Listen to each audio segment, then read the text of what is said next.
but welcome to the stream. Happy Friday, as I was saying. We are doing Fata Morgana. I forget if I said it in the Fata Morgana stream or if I said it in a game after Fata Morgana. Is it appropriate and fine for me to say Fata Morgana to shorten the house in Fata Morgana? Is that an acceptable shortening?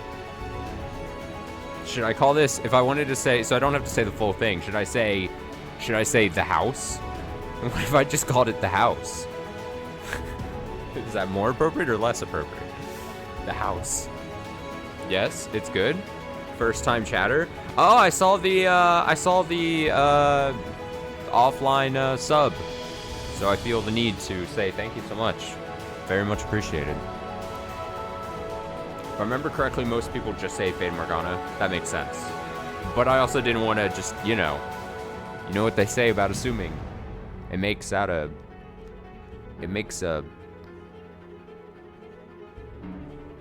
something. But yeah, excited to read more. We didn't touch too much into Fata Morgana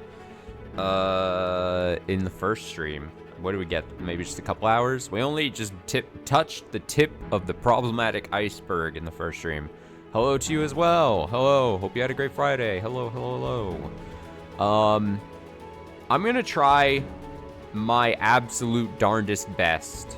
I kind of, when I did Umineko and Higurashi, I generally, and I've done it with other games too, but I'm gonna make a point to try to remember to do shitty recaps at the beginning of every Fata Morgana stream, so pardon me as I do it, and if you feel the need to correct me as I do it, feel free. So in the opening hour or two of Fata Morgana, we're introduced to, at the first time, a little boy, little girl, brother, sister, high-ranking family of some sort. They're in a field of roses or flowers frolicking, and, they're just children fucking playing around, and it's nothing untoward, nothing bad happening. It's just innocent children playing along. Me and my brothers would play around, and I'm bringing other family members into this. But we were just like, oh, she would say, I'm saying in the game now. Forget what I was saying earlier. In the game, in the story, the girl, whose name totally I remember, said like,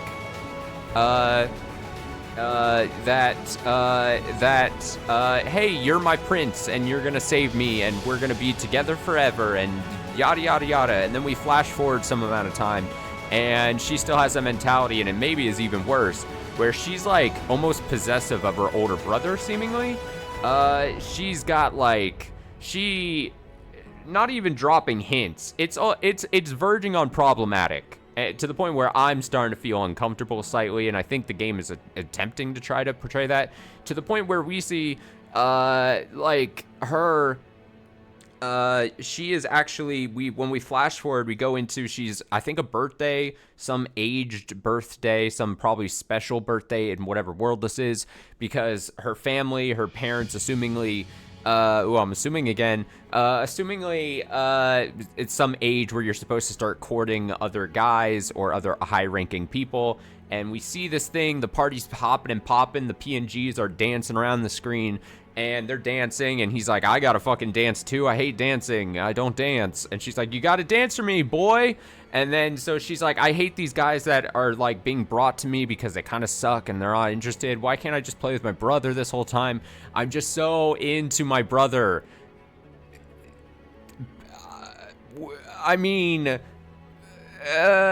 And so you're like, okay, well, she's saying she really likes her brother, and she's maybe the most charitable read is that she's just so comfortable around her brother. That's family,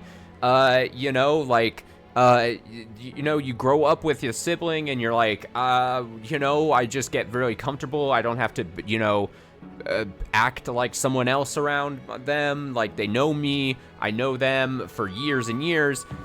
And we see from the boy's perspective, whose name I also totally remember, because I'm the best at names, and it's going to take like several parts of the stream for me to remember names. And he's like, we see as an outsider, the fucking, Melanelli, yes, thank you.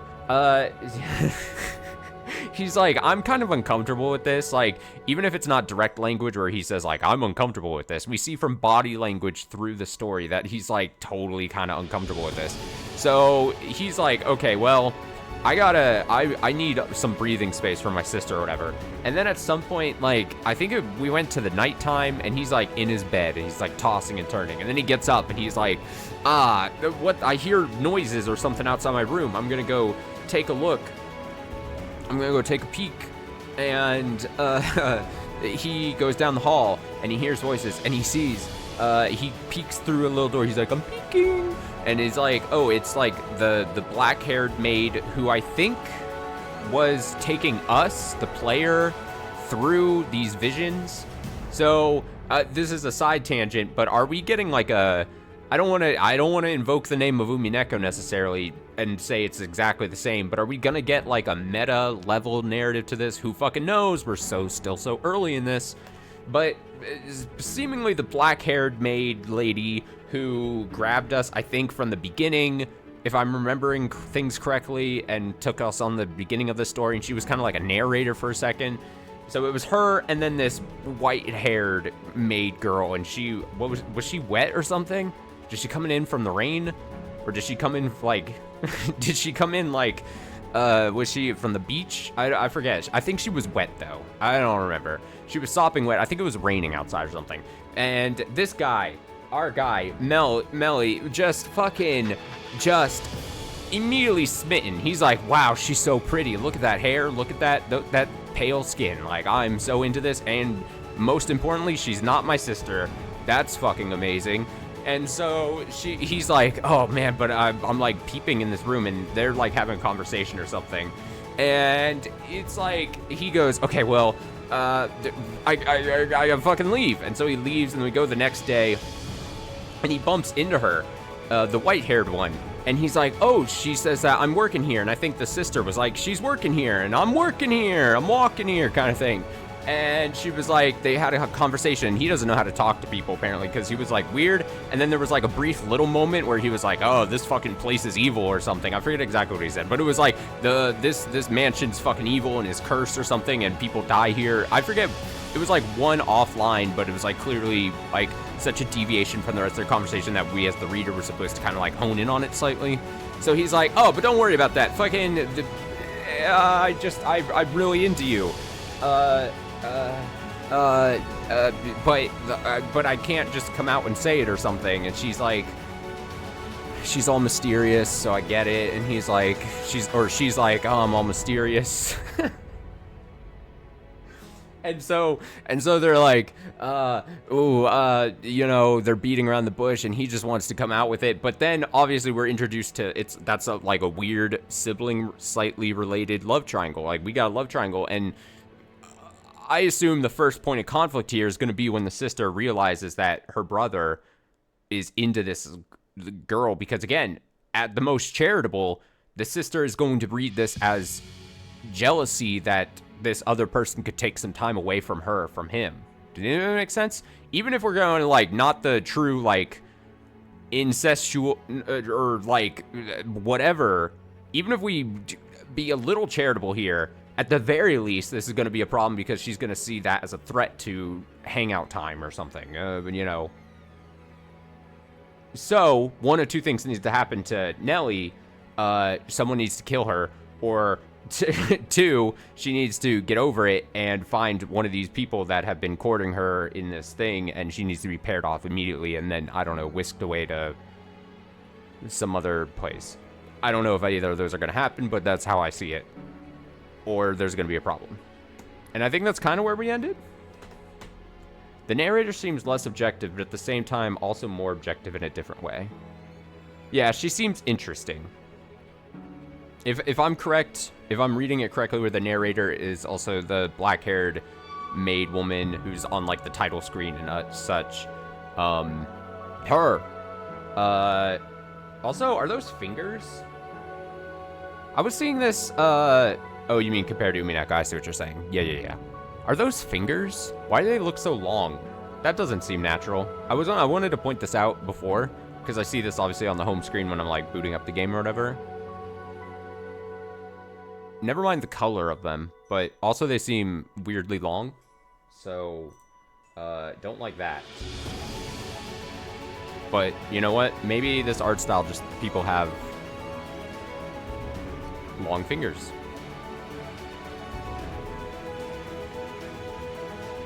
And that's where I think we're at so far. So again, only a couple hours into it. Oh yeah, I can twinkle around on the keys. I hope everyone's excited. I'm gonna aim for about 4 hours of reading at least here tonight, assuming my. Wait, did I hit the wrong thing? Why is it bringing this back up again? Did I do this wrong?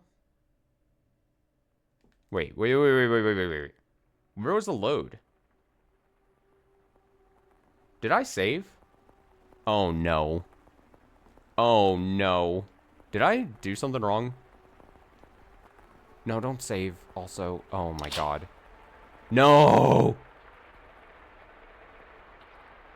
Oh, now I'm panicking. One sec. I'm gonna go to black screen. Wait. How do I load anything in this game? Let me... Oh, God. Oh, I think I... Did I just reset? I just saved over my quick... Ah! Dude. Bruh. Okay, let me... Oh my God. I can't believe... Did I not... I remember at the end of the last stream I was fucking around and I didn't know how to... save stuff.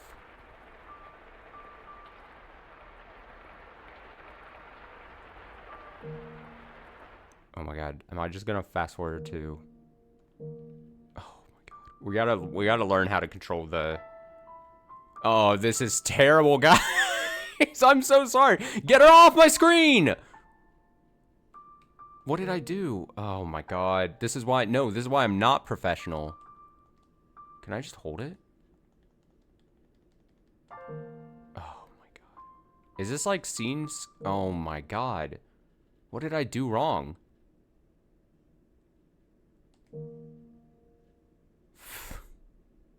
Is it gonna be faster if I try to go back out and...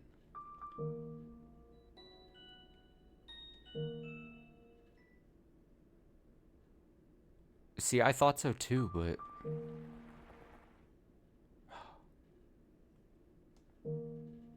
I don't think I got to it at the end of the last stream. Now that I'm like thinking back in my head. Don't worry. Good thing I did a recap because... This isn't shit we read, right? Wait, did I go too far? Oh my God. Stop! Just honestly, I'm about to just turn the stream off. 1 second. Did I go too far?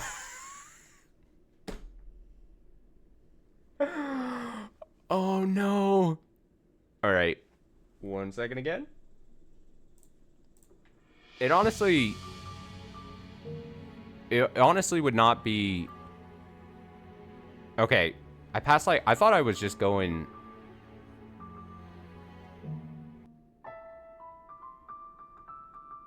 Okay. Okay, let's restart. And then also, how do I'm gonna press other buttons. And I'm gonna find out where the actual save button is. Let's experiment together. I'm so sorry. I feel... Where is it this? Is it this? Is it this? Is it this? Is this? I see quick load, quick save. I see obviously these. What other buttons could I hit? Load, quick save. Don't do that. Oh!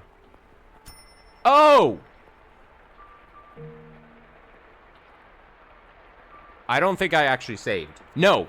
I know what I did do. I think I quick saved and I didn't do an actual save at the end of the last stream. And now I re-saved over the quick save, so that's gone. So all this is... I found out where the button is, though. It's this.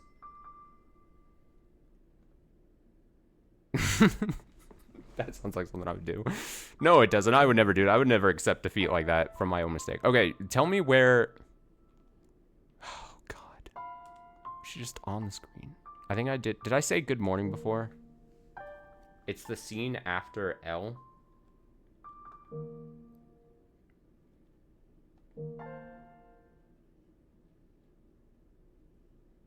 What an actual disaster.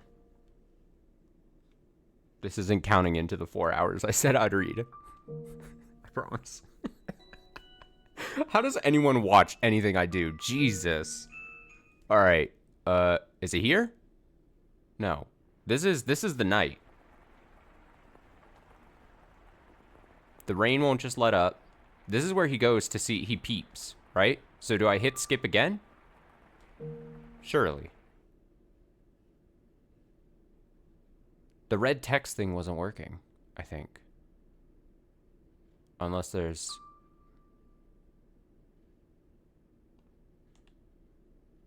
It was right here? Wake up. Once more? You promise? Because I don't want to have to reload a third time.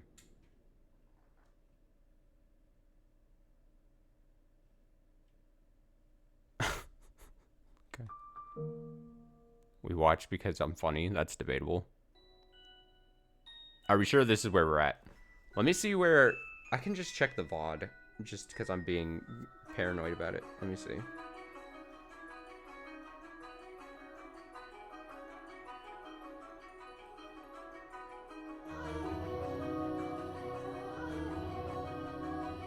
I forgot I also did Xenoblade Chronicles on that stream, so I went too far. Once I got this all running smoothly, this is going to be amazing. This is, trust me, everyone's going to want to hear me read Fata Morgana.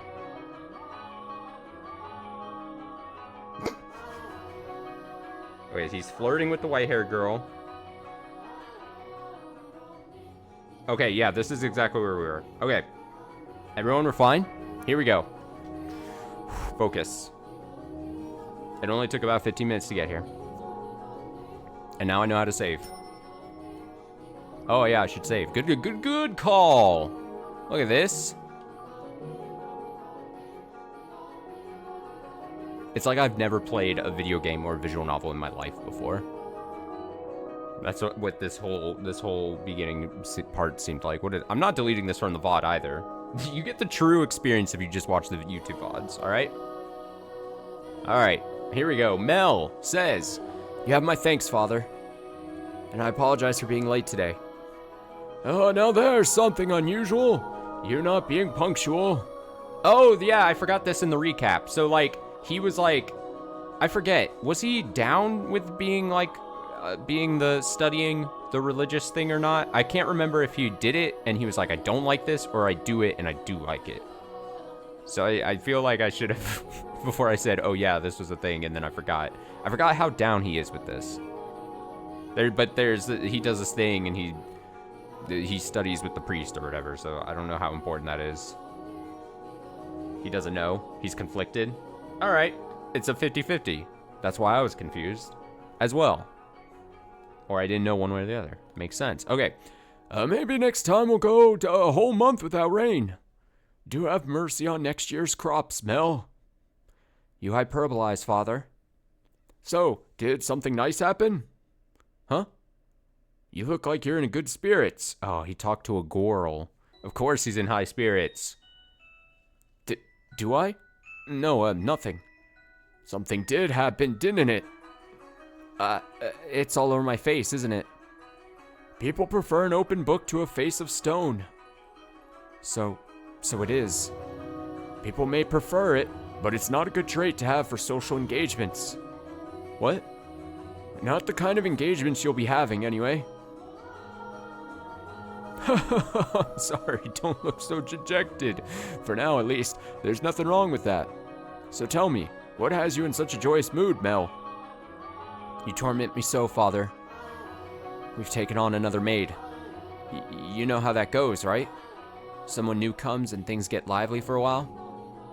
All the excitement has gotten to me. That's all. Oh, why are you looking at me like that? Oh, no reason, no reason. So, what family does a little lady come from? Oh, I don't actually know. You don't know? I was going to ask her, but I missed my chance. I was too busy talking about something weird. Father has returned home and I can't speak to Mother. I see. She's caught your eye, has she? Yeah, she has. But the truth is, you're more than just interested in her, are you not? I feel like the priest is going a bit further than he should. He's reaching a bit further than he should be in this conversation, but I digress. What? No,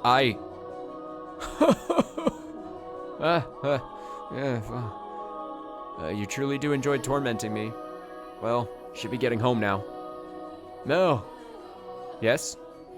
Make certain you find out where she's from. If you're genuinely interested in her, it's your responsibility to determine if she's actually suitable for you. Thank you, and excuse me. The priest is playing wing priest. It doesn't matter if she's from an esteemed family or not. Hell yeah, Mel. No, I'm not in love with her. I'm just interested. This isn't love. No, it couldn't be. This is me we're talking about. Besides, I hardly even know her. Young sire, blessed young sire, alms for the poor. It's the same beggar as before. I don't think he's moved since then. But he looks skinnier than last time. He's going to have trouble making it through the summer. I should give him something while I still have the chance. Alms for the poor, have mercy. Sorry, but this is all I have to give you. Thank you very much. Blessings upon you. Feels more like a gatekeeper than a wingman. I mean, he didn't outright say no. He was like, hey, you got figure out where she's from, because you're gonna have a hard time doing your thing if you, because you come from an esteemed family, so she must too. Like, I don't know. But I get what you're saying.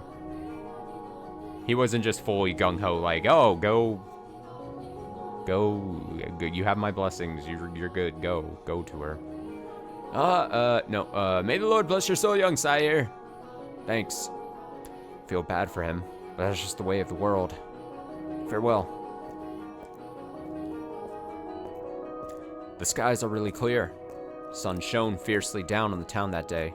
As was characteristic of the area, cloudy days and rain were frequent during the season, but the sun almost always took the stage the day after a storm. The cathedral standing tall in the center of town, the stone-paved streets clacking with the pleasant sounds of footsteps, the people peering out from beneath awnings to look up at the sky. In Mel's eyes, it was as if they were all blessed by divine light. However, not everyone living in the same land was equally blessed. In fact, the blessed were far outnumbered by the forsaken, even if their time would later come to be referred to as the Golden Age. Elsewhere, back at the mansion, Nellie was causing trouble for the Abigails. I think Nellie's supposed to be a character we all hate. I'm ready to board the Nellie hating train. I'll be the conductor. Everyone else, hop aboard. On a whim, she had decided to redecorate her bedchamber, so she gathered the maids and put them at work shouting orders and demands and complaints. And she had not summoned only her personal servants, but others as well, including the white-haired girl. No, not like that. How many times must I tell you? The tapestry goes by the door. And I don't like the carpet's pattern. Is there anything else we can change it with? Hey, who put this ugly vase here? Nellie appeared to be rather irritated, and it was the servants who bore the brunt of her frustration. Though if they found this similarly vexing, none of them showed it. She was a girl who spoke her mind, a trait particular to that time in history. Women of the Golden Age are so vivacious, in fact, that inspired parody and satire in foreign countries. Oh, you were close. But no matter how hands-off her parents were, had Nellie been born a generation earlier or a generation later, she likely would not have been able to act so free-spirited. That day, however, Nellie did not seem to be her usual self. Though she always spoke her mind, it rarely went beyond being childishly adorable. It was unusual to see her in such a foul mood, not even a smile on her face. Ugh, get rid of it all. Or nope, get rid of all of it. Does she know?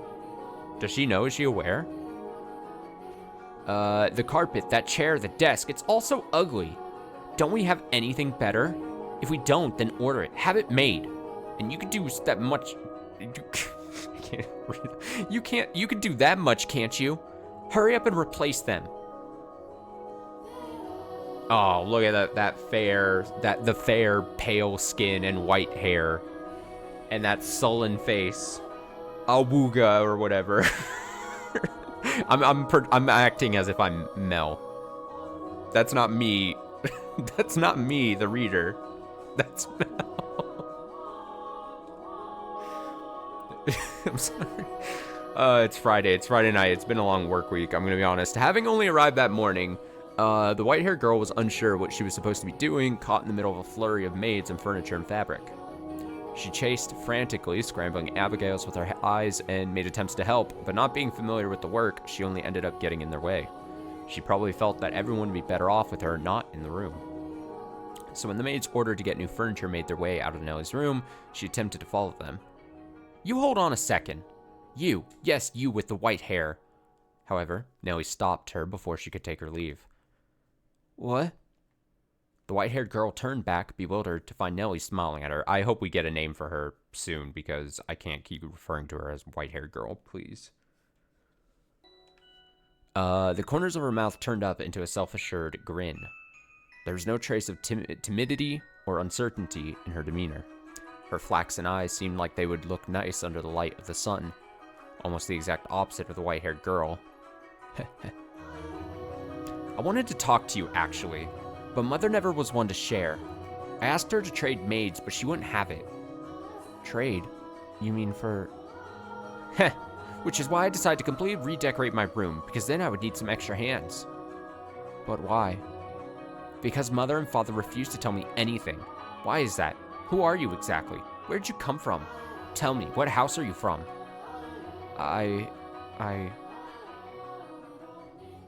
Why can't you tell me? If we took you in, you must be from a fairly decent family. As a member of the Rhodes family, I have a right to know. Do I not? You can't expect me to welcome a girl into my home who won't even tell me where she came from. I don't know anything about you. I haven't seen you at any parties.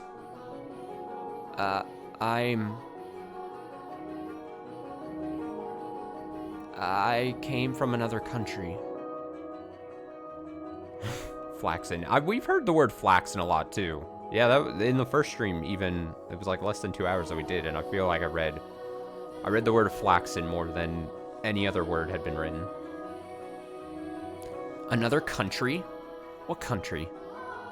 Somewhere very, very far away. Oh, north of here? East, west, south? She's probably... okay, it's time for me to throw out, like, weird, bizarre, like, theories, right? That's what the people want. I'm just gonna say it, she's not from anywhere because she was created. She is, like, a summoned being. She's not real, or, real, you know, she's, like, created. She knows she's created. She was, like, she just, like, materialized or something. She has no history. And the black-haired maid narrator / other maid woman created her to cause disruption somehow. That's what I'm feeling. Or the black-haired maid created her like made like a younger version of herself to then like penetrate into this family. Like this is like it's all planned. She's gonna woo the Mel, and then it's like a token. It's like a something like that. That's my theory right now. Take it to the bank. South. It's south of here? I crossed the sea to get here, which is why we have never met before. How far did you have to travel then?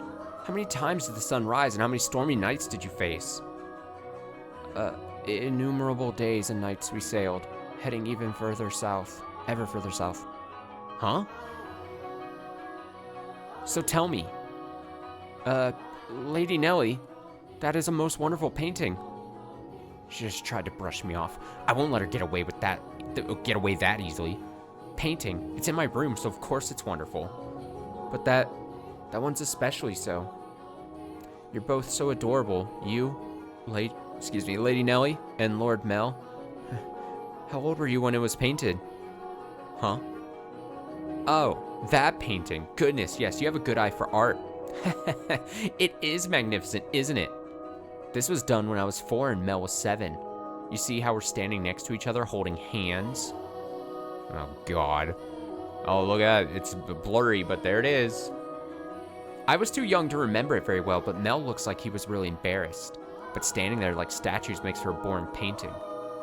Nellie explained brightly. Having completely forgotten she was pressed up against the white-haired girl, she did a little twirl, stopping to face the portrait.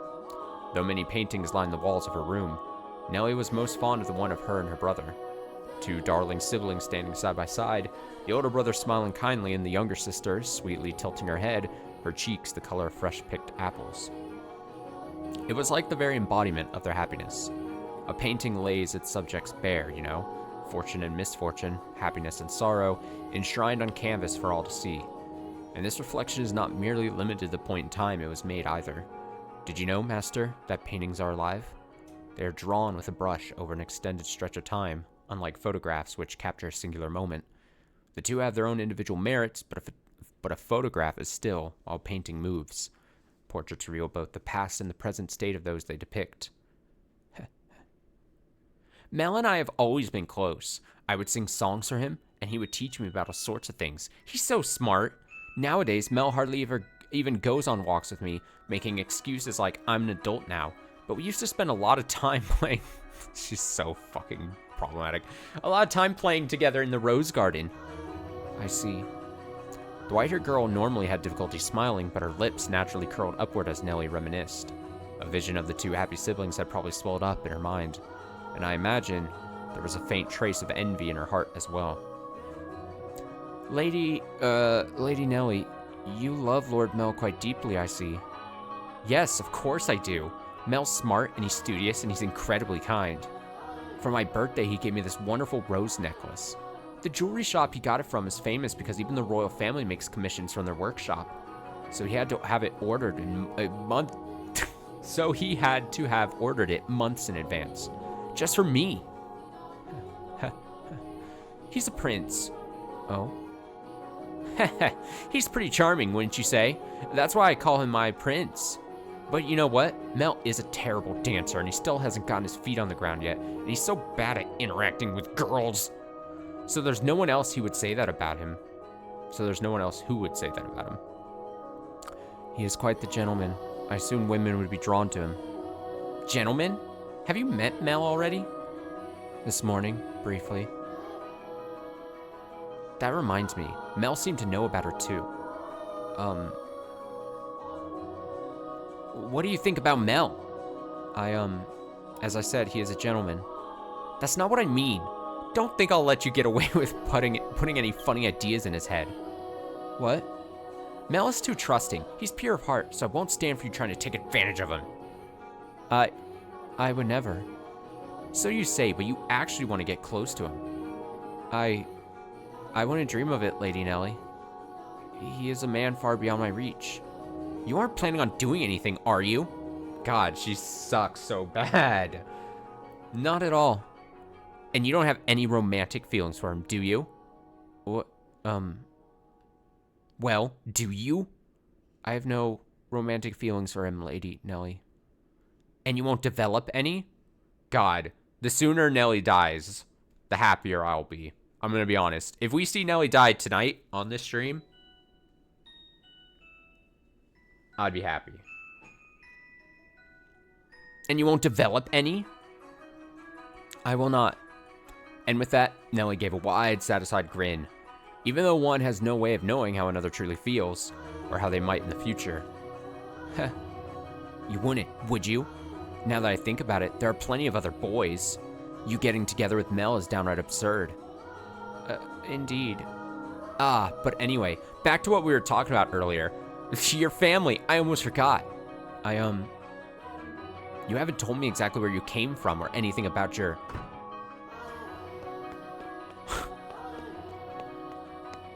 Lady Nellie, I brought a new carpet. Just look at the embroidery. The work of a true artisan. I'm simply in love with it. Surely you'll find it to your liking as well. Wow, you're right. That's a Florentine stitch, isn't it? I wonder whether someone mimicked the style or if it was important. Or if it was imported, I mean. Either way, great find. Let's hurry up and get it laid out. Oh, and we'll have to see how the colors go with everything else. We have to finish redecorating quickly so I can show Mel. He'll be so surprised. What wonderful taste you have, Nellie. I'm tired of. Also, I'm tired of the voice I gave her. I'm upset that I've. I'm upset that I've committed. That's another reason why I want her dead quicker. I don't know what's gonna kill her, but hopefully it's the white-haired girl. Did the redeem do anything? Which redeem? Oh, the thing that? I don't know. I thought I saw on the. I saw it on the screen. I thought for a second. Yeah.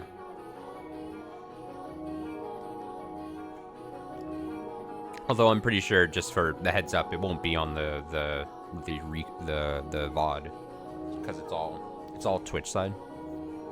I'm pretty sure that's how it works. When the other Abigails returned, so too did the bustle within Nellie's room. As the white-haired girl watched, a faint smile crossed her lips. Perhaps it was from relief at having escaped Nellie's inquisition. Or perhaps... Dude, if she turns out to be, like, actually, like, truly wanting to kill Nellie... Oh, so good.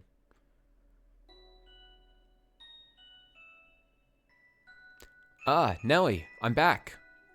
Did you eat something you're not supposed to, dearest Mel? You're unusually cheerful. I'm the same as always.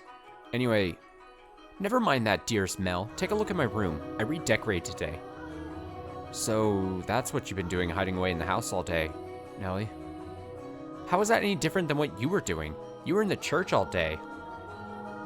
I guess. I will look at your room, I promise, but first, do you know where the new maid is? Oh no. Oh no, this is gonna set her off. This is so bad. Now, don't get any strange ideas. I just haven't yet had the chance to introduce myself, and I thought I should, as a member of the family. Except you have, and I know it.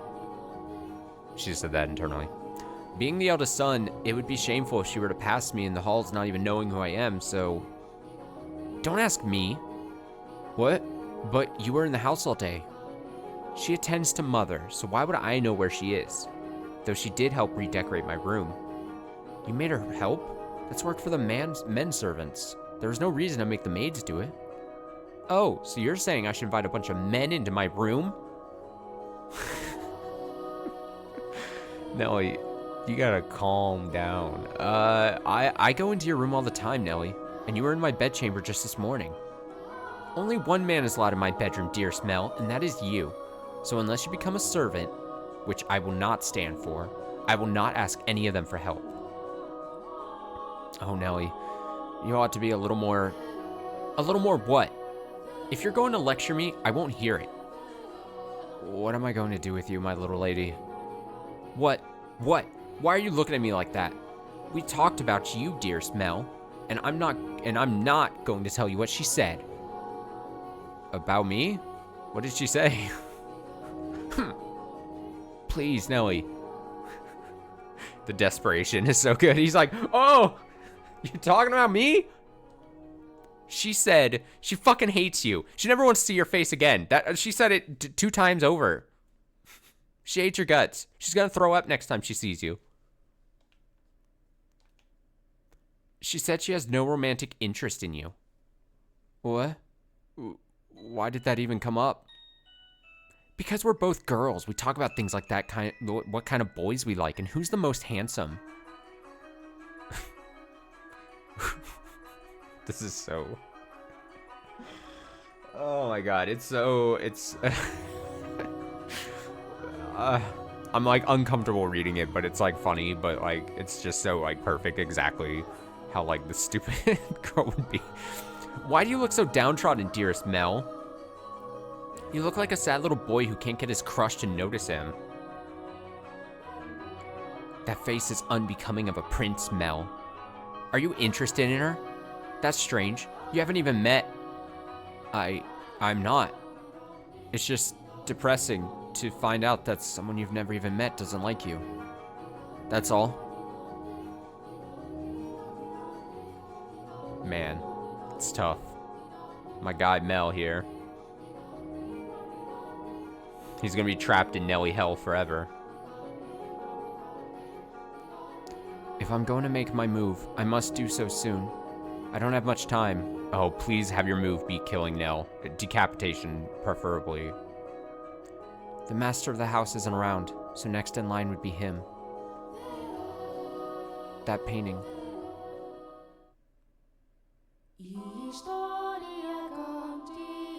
Oh, yeah. I really love the little music in between the little scenes. I forgot about that for a second.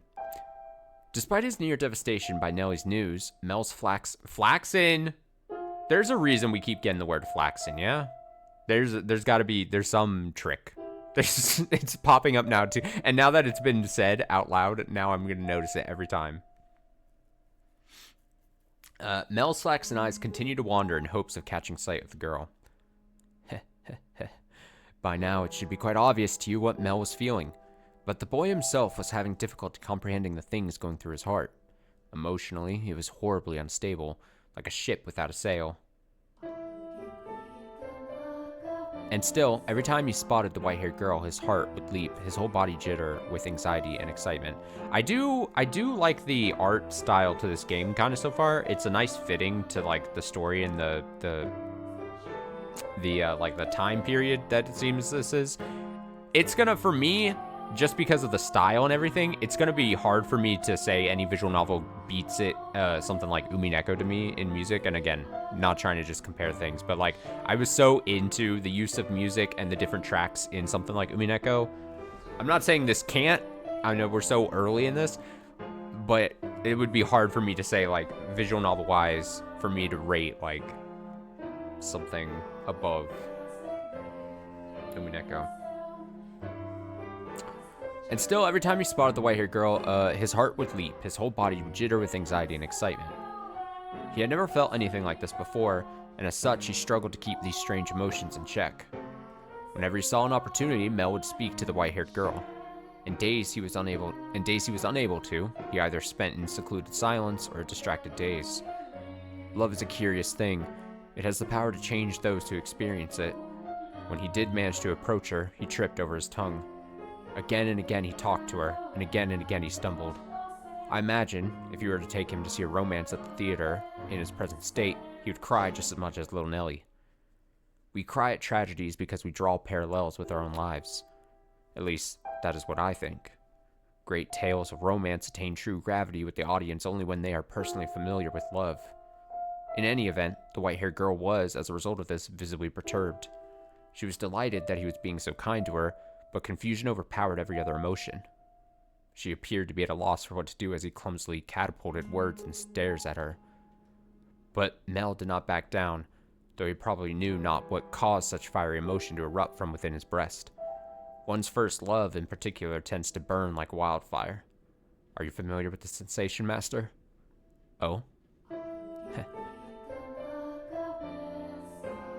Ah. There she is. Is she cleaning? No, looks like she's reading. It's now or never. Alright, I'm rooting for my guy here. Boo! Ah! Not the play I would do. I'm not the one to give advice. I probably don't know that well, but I would probably not be like, alright, big moment here.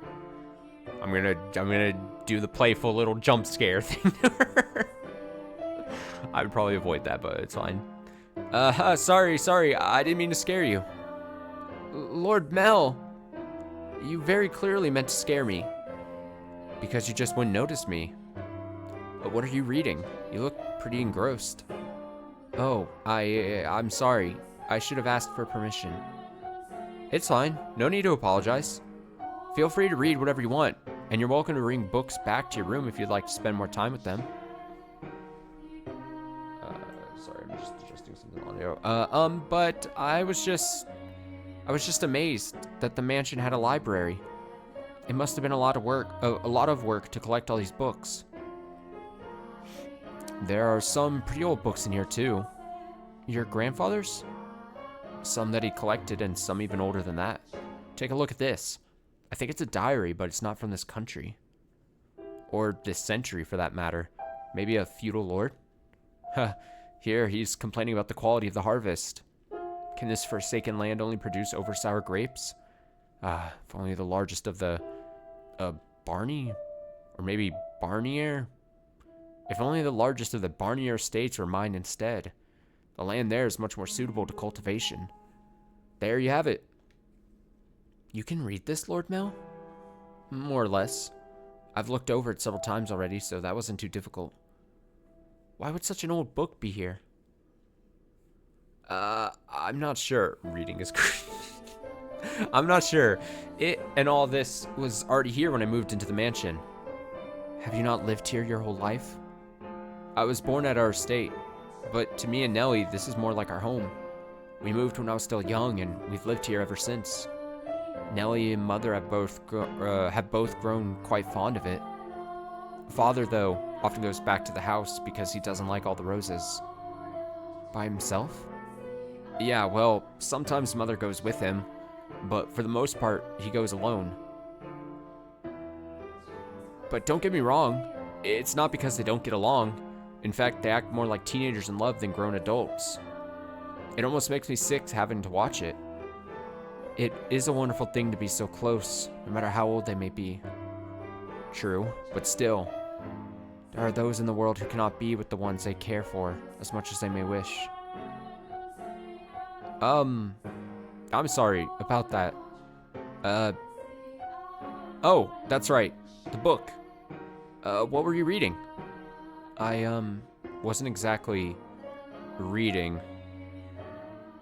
Heads up, a lot of the names are going to be French. So Barnier sounds like Barnier. Oh. Well, you know how other languages get read here. They get butchered and blendered by me, so I'll try my best. But yeah, that would make sense if it was... Honestly, there was a small, like, inkling in my head when I read it, when I saw Barney and then Barnier. I was like, oh, that might be Barnier. But, yeah, my bad. Oh, I can't wait to read more French names and butcher them. It's my specialty. Other languages as if it doesn't include English. All right. So true, but you didn't have to say it. Joke's on you guys. I can barely read any language, and you guys are the ones trapped in here with me. I wasn't exactly reading. I do not enjoy reading lots of text, so I was looking at the pictures. Is that so? You seem very cultured, so I thought you would be partial to reading. Perhaps you're actually more like Nellie and eschew your studies. Yes. I wouldn't have guessed. But you like looking at pictures? I do. What else do you like? What? What do you enjoy doing? It can be anything. I enjoy being told stories. Stories? Yes. When I was young, my father would tell me tales. What kinds of stories did you like? There was one about an imprisoned girl. Tell it to me. Story time. Once, there was a girl, and she was locked away in a mansion deep in the forest. A mansion with only one window. But the window sat high upon the wall, far beyond her reach. so it was always very dark inside, unlike this mansion. However, the girl did not like the outside world. There were lots of scary things out there, after all. Though she may have been all alone in the mansion, she grew comfortable with the darkness and time, so she had nothing to be afraid of.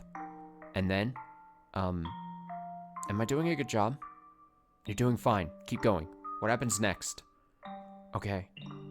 And then the girl grew up.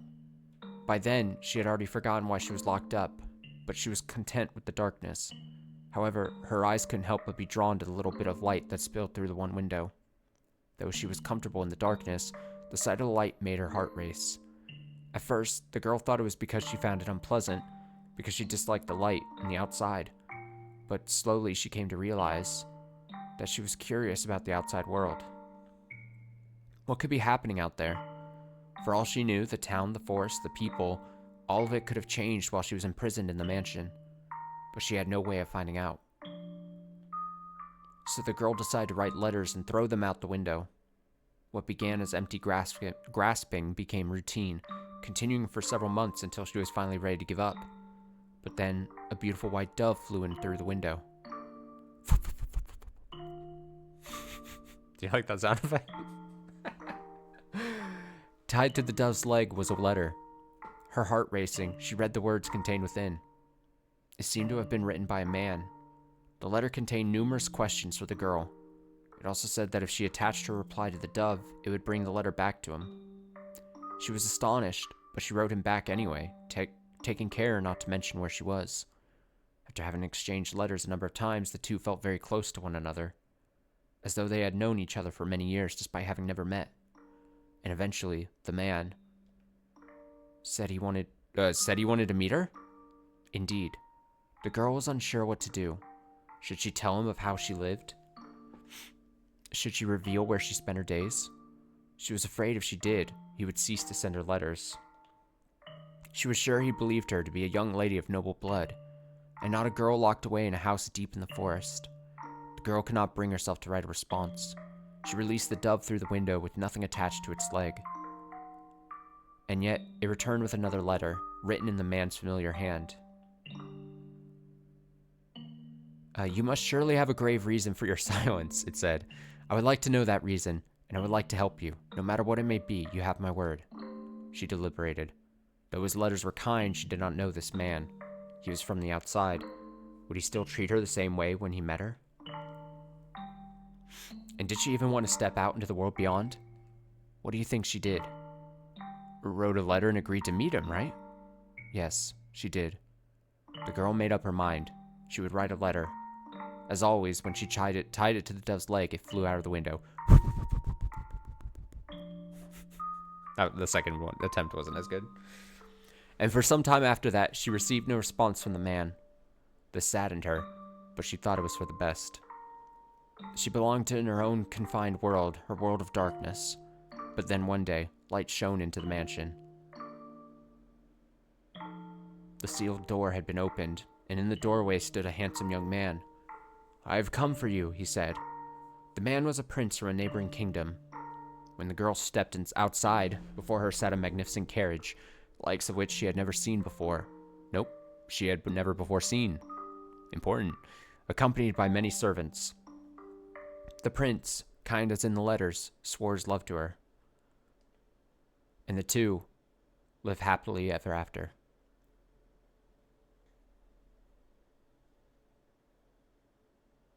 I've missed this comment. Well, let me assure you that the only people who are going to be offended by your bad French pronunciation are going to be the French. And no one cares about the French. All right, not my words, but okay.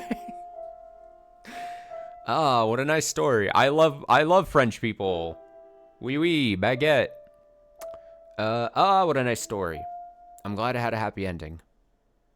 Heh, a prince. Was there something funny about the story? No, that's not why I was laughing. Do you ever imagine what it would be like if a prince showed up for you? Huh? It doesn't have to be a real prince, even just someone like one. Is that something you dream about? Oh, this is so smooth by him. This is such a smooth play, Mel. Let's go. I'm cheering him on. I'm his biggest cheerleader right now. And then the two of them can kill Nelly together. That's romantic as hell. Killing your sister, who's trying to step in between the two of you, that's romantic. I'll say it. Oh, no, I think I'm perhaps a little too old for that. You think so? Nellie still fantasizes about her prince, and she's 14. I just assumed all girls were the same. Lady Nellie's prince. That's you, Lord Mel, no? What? Is it not? I mean, we used to play make-believe a lot when we were kids, but I very much doubt she still thinks of me that way in earnest. When she calls me her prince now, it's mostly in jest. If it weren't, that would be concerning. Yeah, to say the least. Oh, that story, do you know if it's a regional tale? One that's been passed down through the ages? I'm not sure. It could very well be of my father's own creation. You might think me conceited, but I think the story might be about me. The girl trapped in the mansion is you? You haven't been locked up anywhere before, have you? No, thankfully. I've never been locked up before. Thank goodness. But with an appearance like mine, I can sympathize with her being afraid of the outside world. I have at times imagined how wonderful life would be if it were only me and my father. But the girl left the house in the end. If your father really wrote that story, then I believe it contains his hope for you to end up the same way. Oh? Oh, it's starting to rain over here? Nice backdrop. Hopefully my power doesn't go out. That'd be upsetting. But just brace for the possibility, I guess. Oh? I don't have what it takes to be a real prince at Whiskey Way, but I can at least pretend. So if it was your father's wish for you to see the outside world, then surely there's nothing wrong with you getting out and experiencing all the scenery that world has to offer. I want to see the outside too. Or, to be more specific, other countries. Oh, you can actually hear the rain this time? Nice. It's not too loud on my end, but it is what it is. I always feel like I can end up hearing it more than, like, it can be picked up on mic, but it's because I have, like, thin-ass apartment walls. I want to see the outside too, or to be more specific, other countries. So, if you'd like, we could maybe go see distant lands together? Oh, for fuck's sake. Who invited her? Her little sensors were going off. She's like, oh, there's a situation I gotta come and ruin. Ah, dearest Mel, I've been looking all over for you. Nellie. Look at this, dearest Mel. Mother brought me these wonderful gloves to wear on walks. The roses embroidered on the wrists are just precious. Oh my, you're right. They are beautiful. You appear to be dizzy, Lord Mel. Are you feeling unwell? No, I'm fine. Ha ha, totally fine, yeah. Mel was feeling frustrated at his inability to convey his feelings to her. And as his frustration built up over time, he developed, I suppose you could call it a severe case of lovesickness. For several consecutive nights, he had been afflicted with a peculiar sensation, a presence in his bedchamber.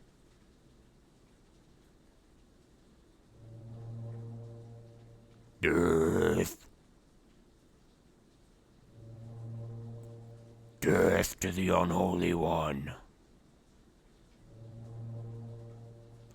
Death to the heretic. Death to the witch. Scenery jump scare. Kill Triple X.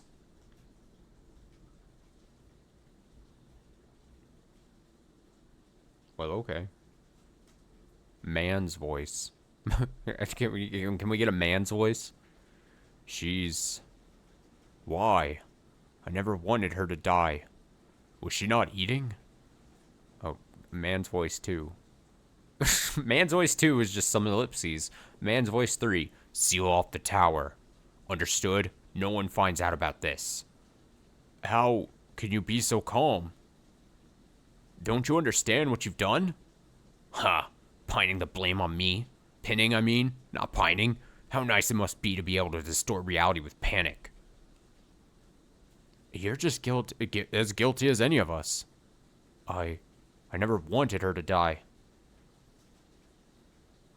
Strange. The witch killed her. The blood of the witch killed my exes. My blanks.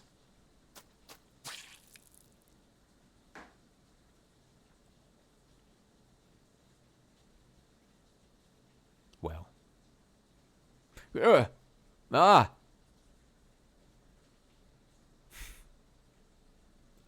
A dream? What was that dream? It was horribly unsettling. I was holding someone, a girl I cared for dearly, in my arms, and she was limp. It was almost as if she were dead. I've been having a lot of real unpleasant dreams lately. Oh, it's almost the Kingdom Hearts line right there. I've been having a lot of dreams lately. What is it? What does Sora say? I should know. I'm self-described diehard Kingdom Hearts fan. I forget. I think it's just that. I've been having a lot of dreams lately. Confirmed Kingdom Hearts reference in this game. I can't stop shaking. Why would I have such a dream? I feel sick. Back to sleep. But I wonder, who was that girl? This is going to be really weird. I don't even think I'm going to be able to accurately describe it much. But every time I see this backdrop, I get what it is. It's like, it looks like a bed, and it's like, it's obviously his room, and then there's that window, and then there's the curtains on the left and the right side flanking the window. But for some reason, every time I see this, because of, I just don't register, my mind doesn't register a window, and I just think of this as like a weird, like, cube in the outside, like, outside. Like, that's just open air. Like, he's got a bed, like, in just, like, an outside, like, room thing. I don't know why I see that. I don't know what about the outside I see just, like, not as, like, a window. Can't stop thinking of Umi Neko. Promise of a Prince and a Witch. Yeah. I was going to say, when it said the witch thing, I was going to say Umi Neko, but I can only be so referential to other games and stories without it until there's, like, it starts getting obnoxious, probably, you know? I have to pick and choose. But I will say any Kingdom Hearts reference I can. I've been having these weird thoughts lately, like, is any of this for real or not? Oh, is that what the line is? All right, scratch that. Wait, doesn't he say dreams at some point? It's embarrassing. Well.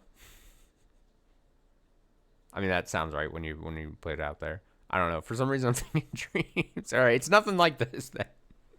But I wonder, who is that girl? Damn. I'm a fake fan. It's fine. I can sense someone standing beyond my door. Oh, sleep paralysis demon time. Is someone there? It's like they're watching me. Is it just my imagination? I can't move. What do you want? Go away. Oh, it's like a true sleep paralysis demon going thing. Ah! Oh, the thunder outside just timed itself perfectly. The sound is growing fainter.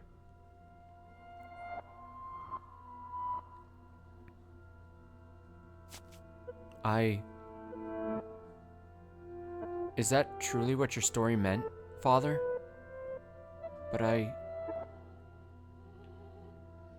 Such a magnificent garden. Something we could never have had. Are my intentions misguided? There's nice creepy music going with this. What a beautiful white rose. Huh? You know, you could have sneaked into his room rather easily then. No one was watching. Man, this maid, the black-haired maid is such a shit stirrer. One who shit stirs. I have a feeling she, you know what, I'm excited. She needs to be the agitator, the catalyst. How long have you... Oh, you needn't pay me any mind. I shall not condemn you, no matter what you might do. Rather, I am on your side. I was not going to do anything. Oh, is that so? Then perhaps you were out for a late night stroll. I imagine you have less difficulties going outside at night. I beg your pardon. I will return to the mansion immediately. Oh yes, that reminds me. It was also the middle of the night when the grocer's servant broke into the safe. News of that spread quite far. I'm sure you would have heard about it. Oh? Although, was Gamache imprisoned? Gamache? Dear me, I'm having trouble remembering. But worry not. If you wish for it, the mansion shall provide. You are in no danger whatsoever of getting caught.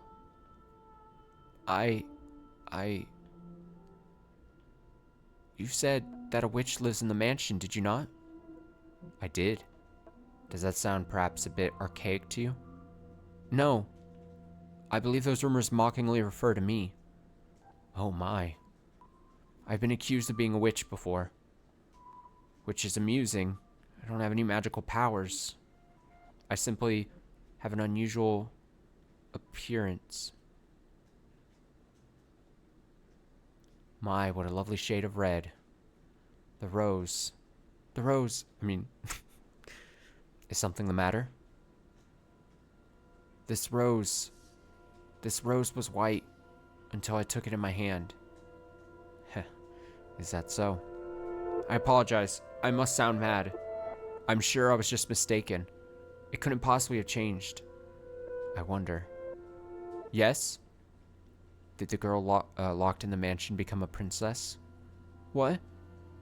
We should lock up and head to bed. Make sure all the shutters are closed nice and tight, and then draw the bar on the front door. Interesting.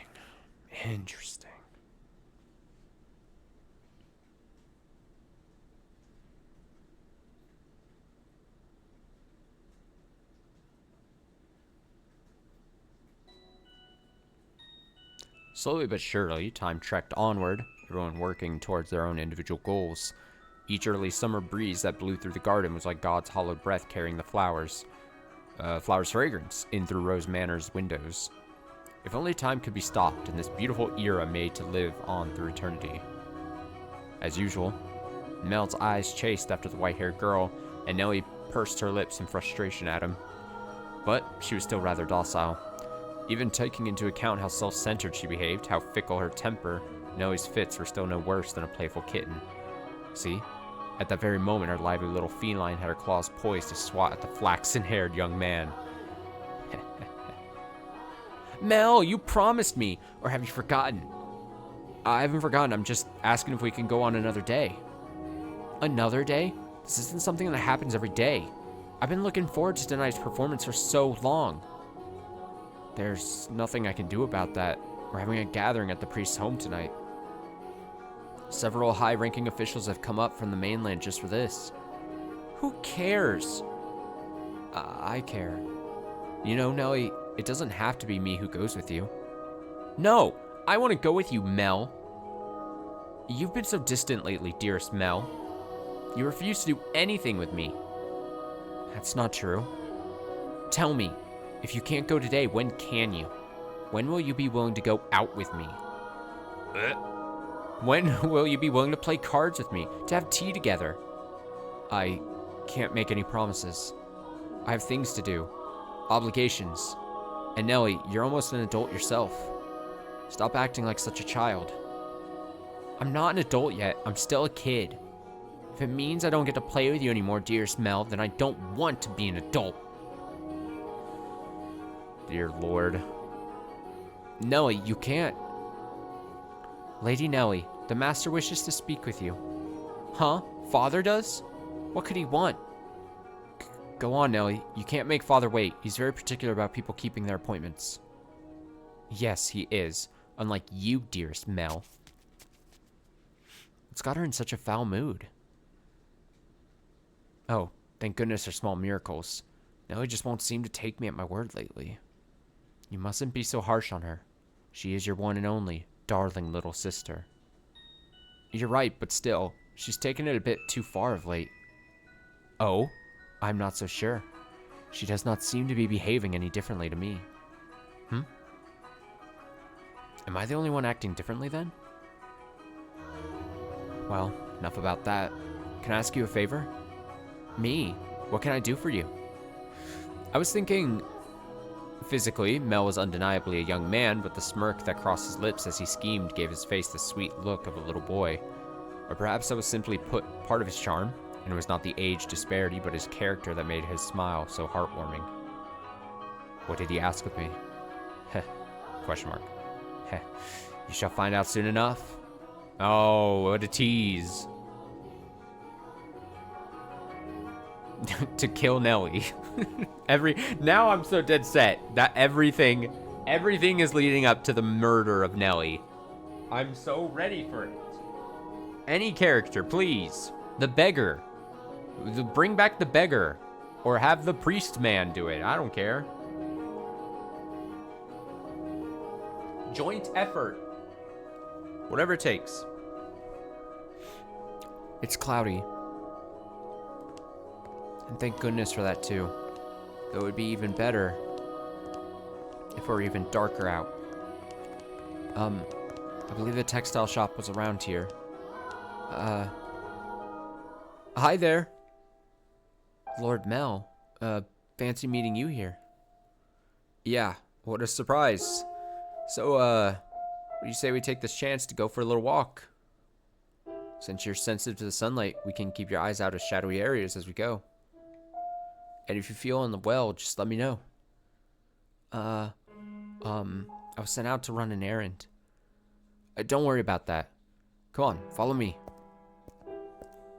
Ah, young romance.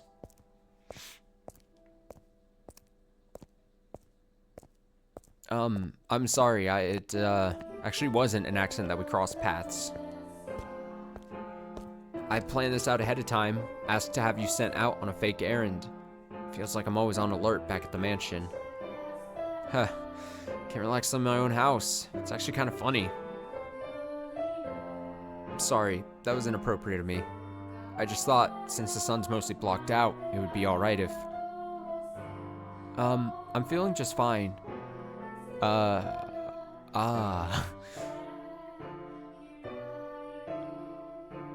Of course. Get her out of the house and I can't even think of anything to say. Hey, yes? Have you settled into life at the mansion? I have. Everyone has been such a big help. That's good to hear. Indeed. Oh, just the conversation is just flowing. So comfortable with between the two of them. So, yes? Nellie told me she had you help redecorate her room some time back.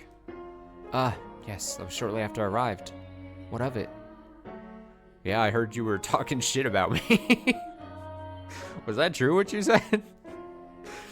Yeah, that day Nellie told me that you don't, I don't?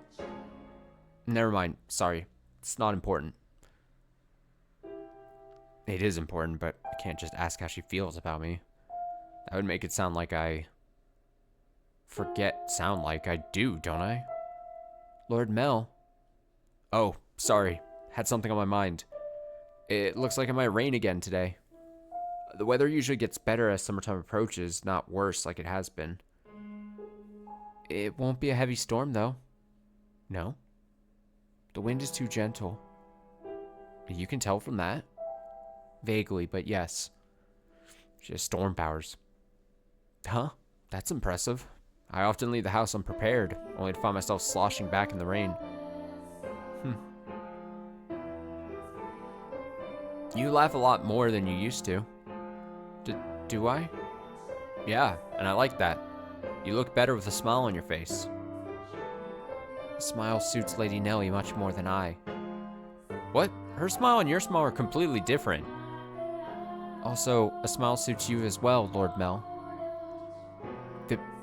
Do you really think so? Oh god, it's happening. What am I supposed to do in the face of a smile like that? So, yes? Knowing her, if I ask if I'm imposing, she'll say no without hesitation. Trying to cover myself isn't going to get me anywhere. It's funny, because I'm sitting here, I'm reading a fictitious story, and I'm giving shit to Mel, and partly to white-haired girl. I'm no better. And I'm a grown-ass man. I'm no better than this. I know the truth. Oh, man. Currently, I'm no better than this. Trying to cover myself isn't gonna get me anywhere. Hold on a second. I never did get you those flowers like I promised. There was a single white rose blooming in the garden. I was planning to give it to you, but it disappeared before I had the chance. So, I'd like you to have this. It's not a real rose, but it won't wilt either. Mel's holding an ornamental white rose. It was an impressively detailed replica of the real thing, crafted by an incredibly skilled artisan's hand. It was, I imagine, made by the same craftsman from whom Mel had ordered Nellie's birthday necklace. The young man, who but a handful of days earlier had said he had no sweetheart, had come in to commission a present for a girl. The master of the shop must have been quite surprised. Or perhaps it had given him a good laugh instead. It was for this moment that he so desperately sought for time together with the white-haired girl. Also, the one thing I would be better at than him, Mel here, I would have gotten her name by now, please. For the love of everything, please. Get a name, at the least. Update the contact info. I don't know what you like, so I had to base it on my sister's tastes. That's a weird thing to say. Who says he doesn't know? True, maybe he does. Was there a bit where he actually got the name and then it just didn't, like, let the reader know? I can't remember now. I'm, like, faking that memory maybe in my head. My apologies. I cannot accept this. Is the design not to your liking? No, if you're concerned about how much I paid for it, don't be. I just want you to have it, that's all. Please. Why are you so kind to me? Why? Because... I'm sorry, I can't accept it. A clear glint of flustered panic was visible in her red eyes. There's not a girl in the world whose heart would not flutter at the sight of the sparkling rose accessory, but her reaction was far from delight. As a matter of fact, there were traces of fear and apprehension in her countenance. Yes, I said that right. I beg your pardon. Hold on. With a look of distress on her face, the white-haired girl made to run off, but Mel grabbed her by the arm in the nick of time. At least tell me why. Is it because you dislike me? I never said... Something's wrong with me. From the day you arrived at the mansion, it's like I haven't been myself. I've been strangely aflutter ever since then. Whether I try to study or whether I try to read, none of it sticks. I'm just looking at pages of text, tracing rows of letters only for them to disappear as soon as I look away. It's all because of you. I truly am sorry. Please, don't be any more generous than you already have. When I'm with you, my willpower wavers. What do you mean by that? I'm so sorry. Wait!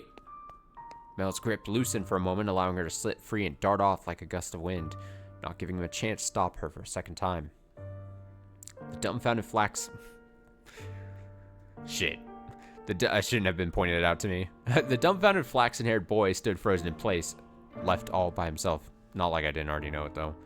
The breeze, which the white-haired girl had called gentle earlier, felt faintly chilly, almost as if mocking him. It looks like she's even less fond of me than I thought. God, I'm crying. I'm pathetic. I'm here! Well, if it isn't Mel, what might you be? Are you crying? I'm so pitiful. Sorry you had to see this.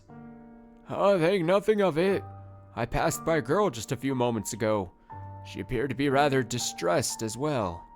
Did something happen between the two of you? I wasn't good enough, it seems. Not good enough? That was the new maid I was telling you about before. I was, like you said, Father, I was keen on her. Quite. Enough to bring me to tears like a miserable child. But she rejected me. I don't even have what it takes to be a stand-in prince. Mel. I apologize for complaining to you about this. I'm completely hopeless. Mel. Please, don't try to cheer me up. I don't need any sympathy, I just... No, Mel, fucking listen to me! What? I've seen that girl before. What do you mean? But, you said she was a servant at your house, right? In which case... Yes, she is. Please tell me, Father, where did you see her? Why must you be so evasive? It was probably someone else. Someone else? You're saying you mistook someone who stands out as much as her? Father. She... and a man whom I assume is her father paid a visit to the church once. They came asking for food, their clothes in tatters. The two were emaciated. I don't think they were eating daily. What?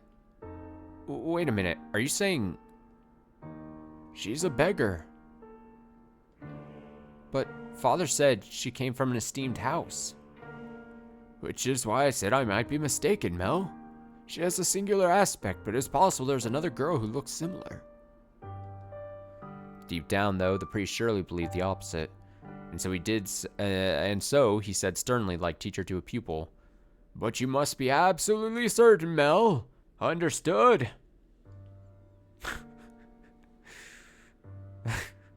You cannot proceed any further without knowing her ancestry. Man. May I visit the church, Father? By all means. In the back of Mel's mind, a vision of the night of the storm, the night the white-haired girl arrived at the mansion, was surely replaying. She had been wearing little more than rags and covered in grime, hardly the appearance of a respectable young lady of class.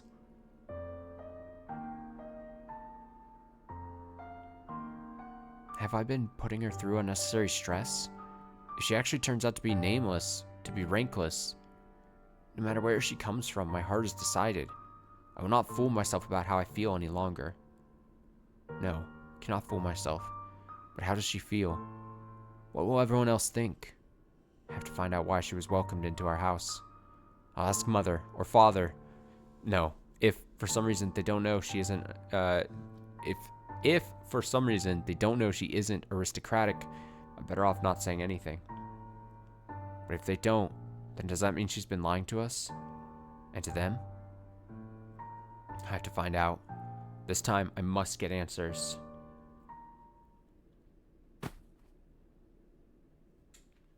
No, absolutely not. You can't, you come back and the first thing you say is that? I hate you, Father. I will not stand for this.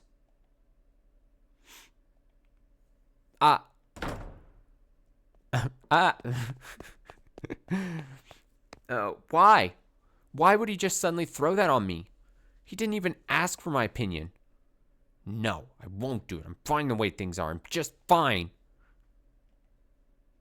Dearest Mel, I need your help. I don't want to get married. Oh my. Nope, you're getting married. Get ready to learn marriage, Nelly. Put her in the marriage blender. Oh, you hate to see it. Oh, it couldn't have happened to a better person. Yada, yada, yada.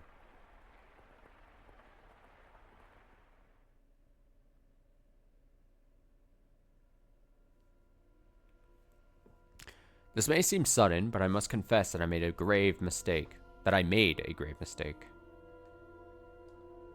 My transgression is that I was unable to completely predict where this path we were traveling led.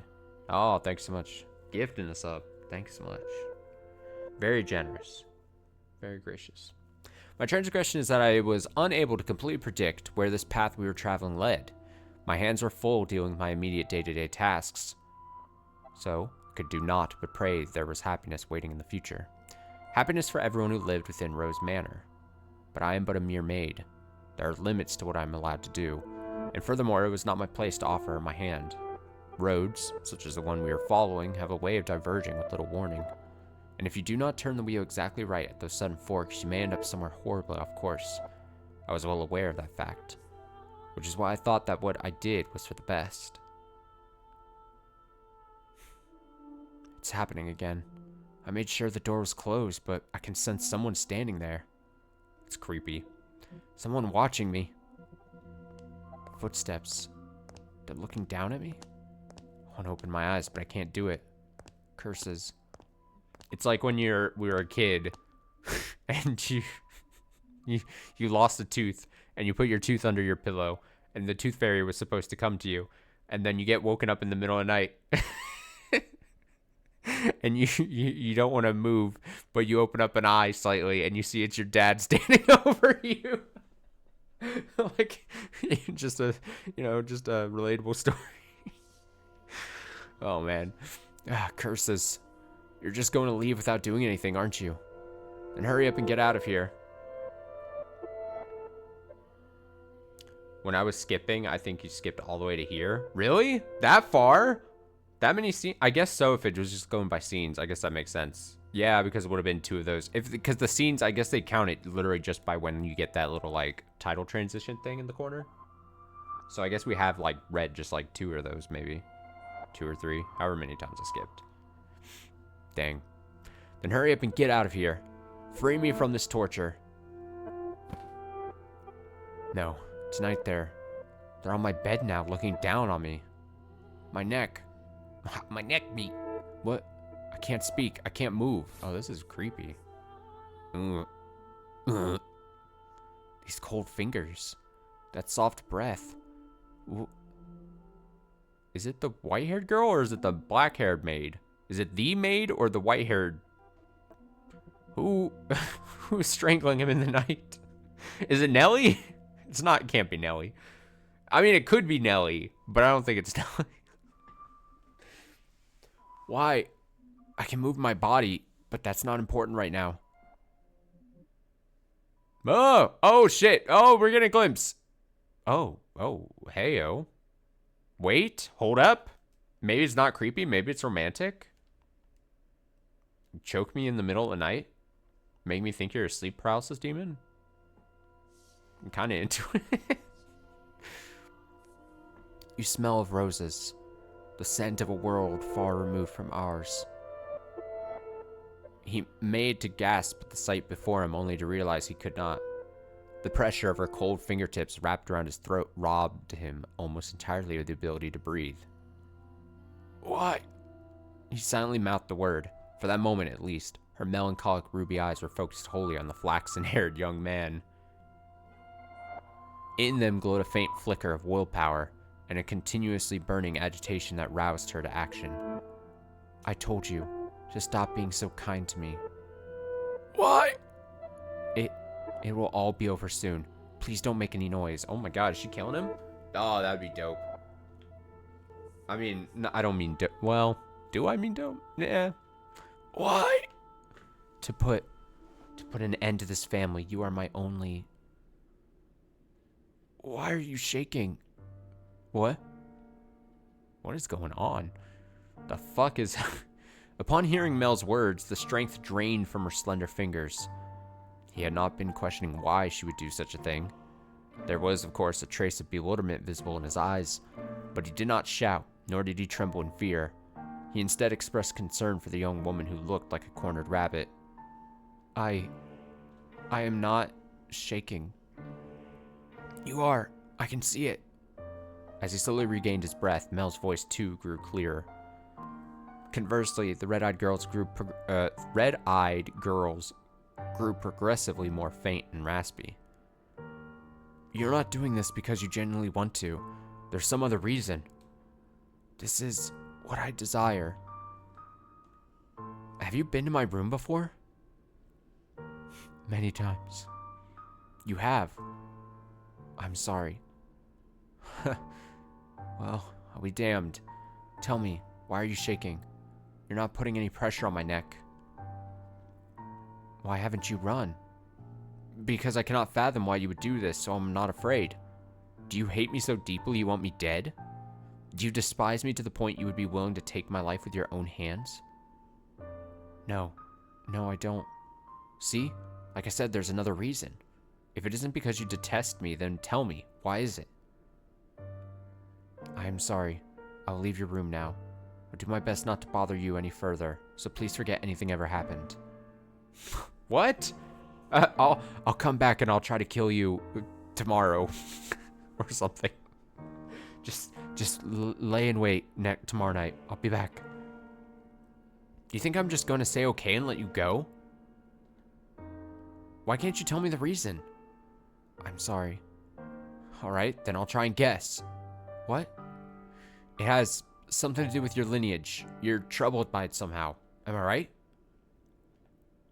I thought so. How do you know about that? The priest at the church told me he had seen you before. Oh, you dragged the priest into that, You drug the priest into this. He's marked for death now. She's gonna go kill the priest now that you ratted him out. Down goes the priest.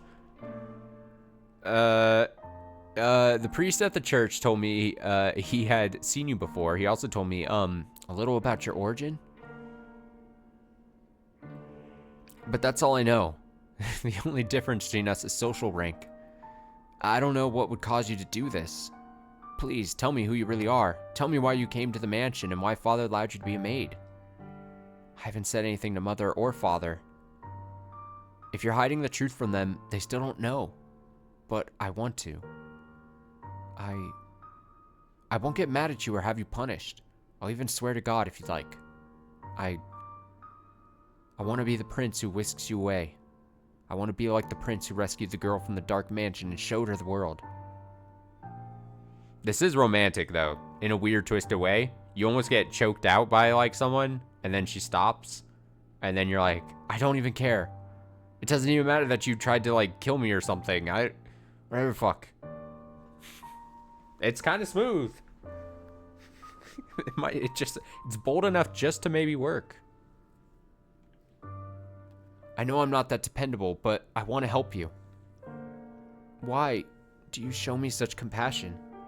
Why do you treat me like this? I have my hand around your neck. Why? I thought it would be obvious. Or have I not expressed myself well enough? I love you. Every time you push away, it crushes me. I didn't even know my heart could feel such distress. If you dislike me, and you don't want to be with me, then well, I'll just have to live with that, as much as it may hurt. But if you have some other reason, some weight on your shoulders that you can't share with anyone else, tell me. I want to help you. There are other options. Things we can do about your... No, that's not it. Huh? I tried to hate you so many times. So yes, there's more to it than just social status. But I can't do it. I couldn't make myself do it. What do you mean? I had so many chances, but I couldn't do anything. She spoke in a stifled voice as if every word had to fight to escape her lips. She appeared so fragile, so precarious looking down on him, that it seemed as though, if a gust of wind were to whisk through the room, it would blow her away completely. Her pale fingers were trembling, like she had tried to squeeze them again and failed.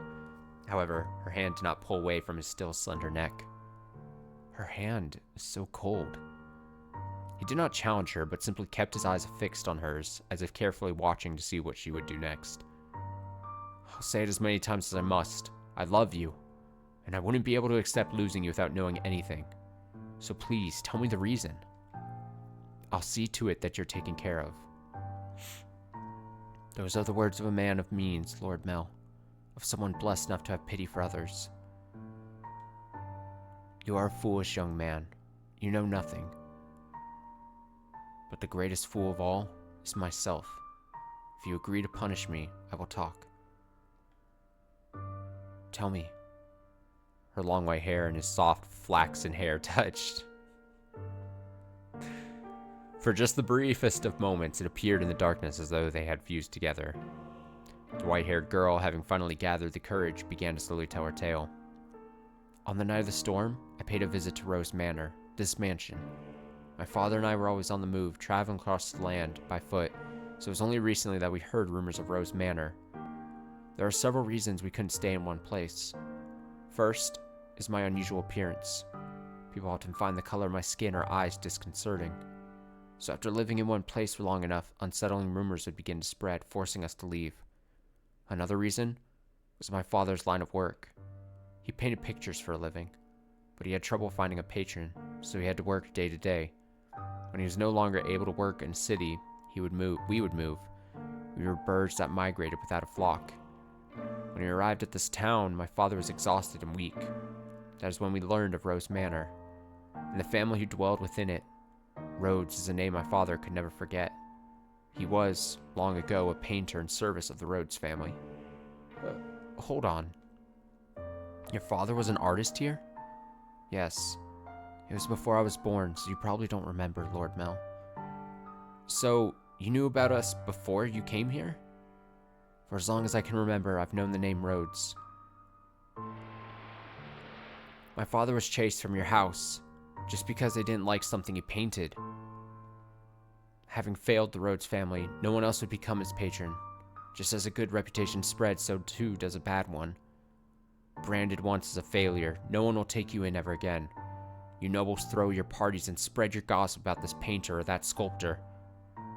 Wait, if this is the reason that she wants to kill him, that's honestly kind of... It's both hardcore, and I get it, and I'm also like, it's kind of rough. I'm exacting revenge.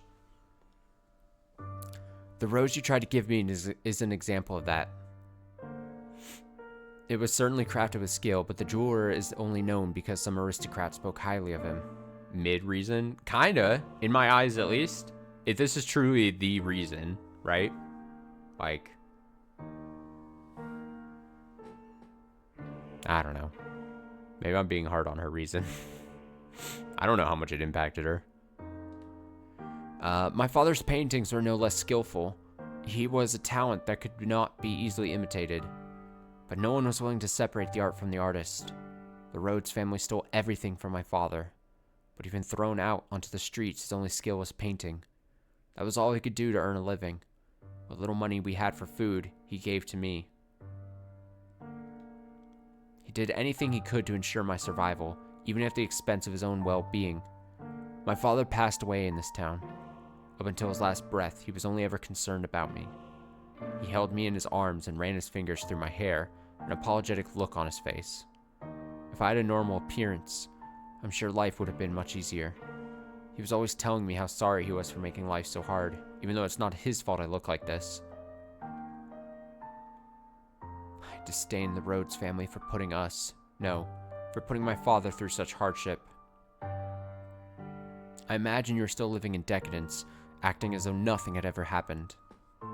No, you wouldn't even care about the fate of one simple painter. Our lives meant nothing to you. And so, I sought to bring misfortune upon you. And that's why you tried to kill me? In truth, I had wanted to take the master's life, but your father spent so much time outside the mansion. And so, you're right. If they lost me, it would put my family in a very difficult position. That is the whole of my tale. You now know about my father, and how I feel about you. Having told you of the blackness in my heart, cannot go on living like nothing has changed. Now, we do have to brief pause and think like, okay, so it is, I was making a joke about it earlier, but the professional shit stirrer, the maid, the black-haired maid, she saw, it was clear, now it's made clear, white-haired girl was standing outside of the room a night ago and wanted to probably do this, and then chickened out. and then went to the rose garden or whatever. And then the maid was like, oh, you could have fucking done it. So the maid seems to be in cahoots of this whole thing. So we got double person conspiracy being like, kill the boy. Kill the boy. Kill Mel. Anyway, having told you of the blackness of my heart, I cannot go on living like nothing has changed. Please give me punishment. Why? Why would you have me put the one I love through any more misery? God, she's got the love buff going on. She could do no wrong. I am not fit for your affection. Not only because I'm not aristocratic, but because every time I spoke with you, I did so upholding this darkness in my heart. Does that not unnerve you? In the end, it was my family's actions that caused you so much suffering. Would that your father were still alive, perhaps I could have done something. I'm sorry. And besides, you hesitated. You didn't actually kill me. What am I to punish you for? As you said, you had countless opportunities, but you could not bring yourself to do it. Tell me, why couldn't you kill me? Because If it's because I've given you enough reason to have even the slightest bit of interest in me. Nothing was as I envisioned it. What? I assumed the residents of Rose Manor would be cold, people who believed that wealth and rank mattered above all. But on the night of the storm, the mistress was the first one to extend her hand to me. I arrived at the mansion disguised as a beggar. Actually, disguised is not the right word, as many nights I only survived on the generosity of others. The mistress did not send me away when she saw me. Quite the opposite. She took me in as a servant. So that was Mother's doing. I could scarcely believe she would invite a stranger into her home, that she would treat a stranger with such compassion. Darkness in my heart. Now that's a Kingdom Hearts reference. So true. So true, dude. I thought perhaps she knew who my father was, but I had never met any of you before, so she must simply be that kind-hearted of a woman. And the mistress continued to treat me with kindness, despite my disquieting appearance and the darkness of my heart. In time, I began to grow less and less sure of myself. Was what I meant to do truly right? Were the things I felt truly justified? But it was a certain fact that my father was here, and that he had been chased out. So I decided I should take your life, to put an end to everything before I wavered any further. And then,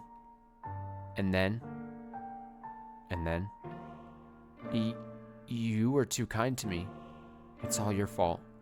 Because you laugh with such affection, because you give me smiles like that, because you say the things you say. I'm sorry. No, don't apologize. I'm so happy to hear that, despite the unusual circumstances. Please, don't say you want to leave. Don't ask me to punish you.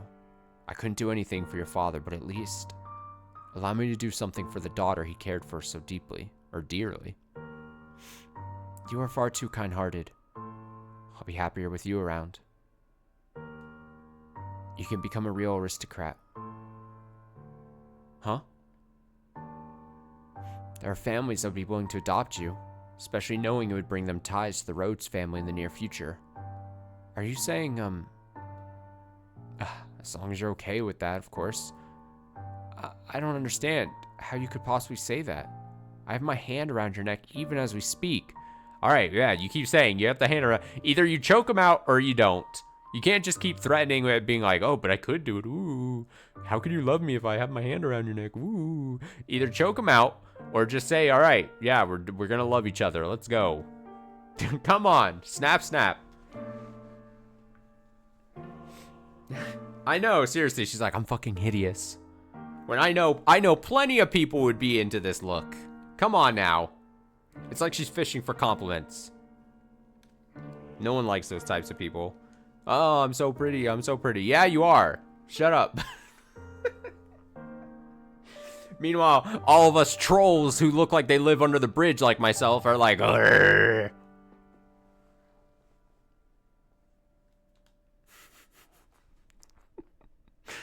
It seems reasonable enough to me. I'm desperately looking for some way to not have to lose you. But I couldn't. I don't know any etiquette or social customs. How could I? You can learn all of that. You're pretty and unnaturally graceful. You'll do just fine. You are such an aristocrat, Lord Mel. What? The way you can come up with compliments so easily. Only for you. Nellie says my poetry has as much charm as a dissertation. I don't understand theater. Puts me to sleep. You laughed. Thank goodness. Keep smiling. You don't have to stop. A smile on your face is a smile on mine. That's a smooth line right there, Mel. Let's go. No matter how deep the darkness has taken root in your heart, it can always be removed. I believe people are capable of forging their own futures. What do you say we go to the theater sometime? I promise I won't sleep through it. At the private theater, we can get seats at the far end of the second floor so we don't have to stand. They would be pretty lavish seats, and it would give you a chance to experience the noble life. But please, don't be shy. I can have clothes prepared for you. I'll ask one of the maids who can keep a secret. Say, the one with black hair. Whap, whap, whap, whap. She kind of scares me, though. I don't know what I'm supposed to say. How could you show such compassion for me? I try to inflict harm upon you. Am I allowed to feel such joy? For every day you suffered, a day of happiness. That's how it has to be. So stand by my side. He softly whispered the girl's name. Oh, for several long moments her lips trembled in trepidation, but in time she squeezed them together and made a smile. Now, I will also say, I know it's like a thing that like, sometimes, I was gonna say girls, women, but also guys in a way, like, some romantically could be like into the whole saving aspect, like I'm being saved by this guy or whatever. And she just laid out this whole big backstory about where she and her dad, her father, got like put out because of this family and had a really rough time going and everything. But there's also some people that are like not into that whole thing of like being rescued and everything, and like it's kind of like, great, now our relationship is built on this foundation of like I owe you so much because like you plucked me out and saved me from the life I was living, kind of thing. And so like I don't know if this game is gonna approach that, or that's gonna be a thing, or be this factor at any point. But I do just know that I wouldn't be surprised if she at this point was like, this feels bad, this feels weird. But again, like I said, she just laid out this whole story of where she's like, oh, because of your fucking family, we were out just having the roughest of times, and now my dad is dead. It's tough. Mind you, they've only known each other for like 3 months and only spoken like 5 times. Love can bloom anywhere. Come on now. Instantaneous love. Don't poo-poo love. That seems like it shouldn't have already been blossoming.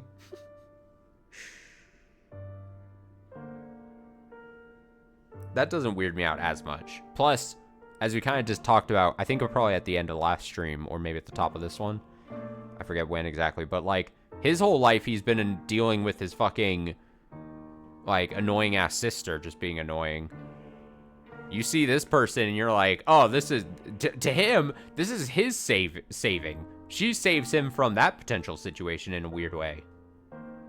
Although, I wouldn't be surprised if he had in the back of his head, like, this is also could get me in trouble. Because he already said, like, oh, like, he knows the priest was telling him, hey, you gotta make sure she's of royal blood or whatever. And then you have your sister being obnoxious and wanting to do things. And then you have, like, you have all these things. I don't know. He knows in the back of his head this is very risky. And he's gone right out and said it, like, oh, we can get some other family to adopt you or whatever, just so that it's all kosher or something. But, like, it's gonna be bad. It's gonna be bad. Honestly, at this point, he should have just hoped that she killed him. It would have been romantic as hell.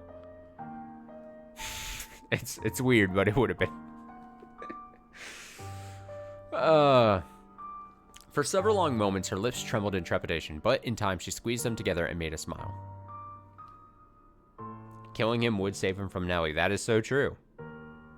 Doesn't have when you die, you don't have to worry about your weird sister. That is a very true statement. He wrapped his arms around her unbelievably slender, frail frame, holding her tight in an affectionate embrace. Mel approached me the next day. This is the maid talking. Always got to keep in track. I'm always keeping in mind. But remember, narration is not just omnipotent or like unrelated voice. It is the maid. It is established. And it's the slightly interesting fact is the maid is a character in the story. So always got to keep that in the back of your mind. He explained to me the course of events and then asked me to dress her up more beautifully than any other noble girl had ever been. She was already a very pretty girl, so even without much effort on my part, simply putting her in a dress, she radiated beauty. It's like in those teen movies of the 90s or whatever. They took off her glasses and pulled the ponytail out of her hair, and she transformed into a beautiful woman. I was quite partial to her smile, so I agreed to help, thinking that if it would lead to their happiness, I could not ask for anything more. I never anticipated what would happen next, though. Perhaps my hopes were unreasonable after all. Another tease.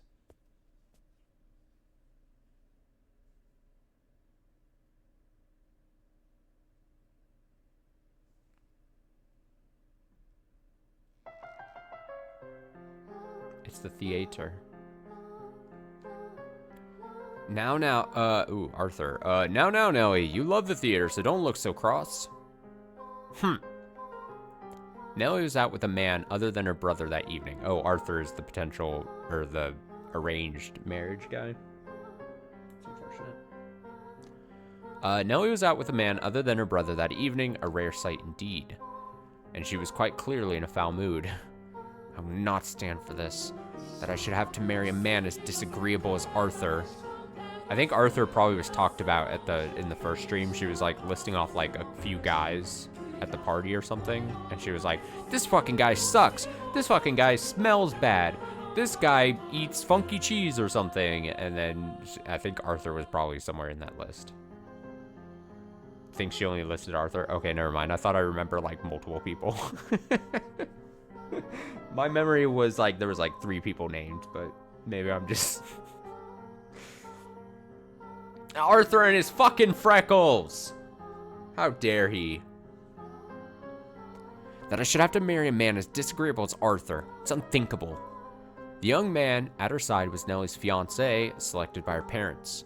On any other occasion, she would have snubbed an invitation from any man who was not Mel, but she had little say in the matter, or in this matter. She was, for lack of a better word, forced to go out with him. And oh, how furiously she had fought against it. She had shoved aside the Abigail trying to fasten her corset, locked herself in a room, and sobbed for quite some time. It required the combined efforts of several of us to get her ready and out the door for her date. Come now, you should at least pretend you're enjoying yourself. God.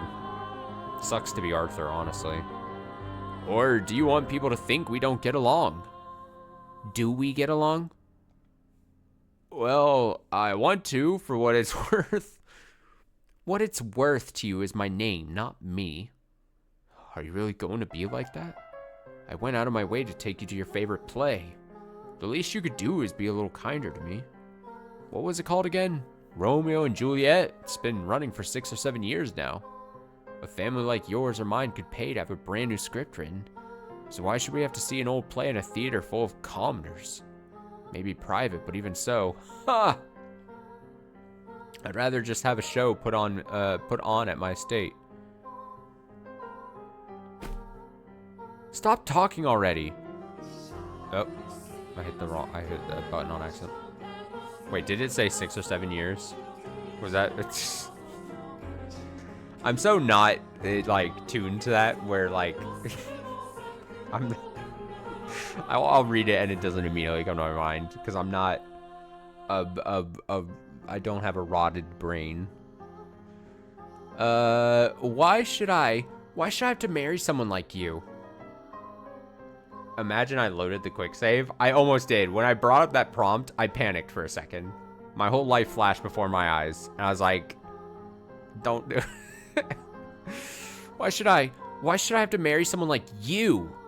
I have absolutely no desire to marry you. Whatever it takes, I will put a stop to this. I'll talk to father as many times as I must. Oh, she's gonna kill Arthur.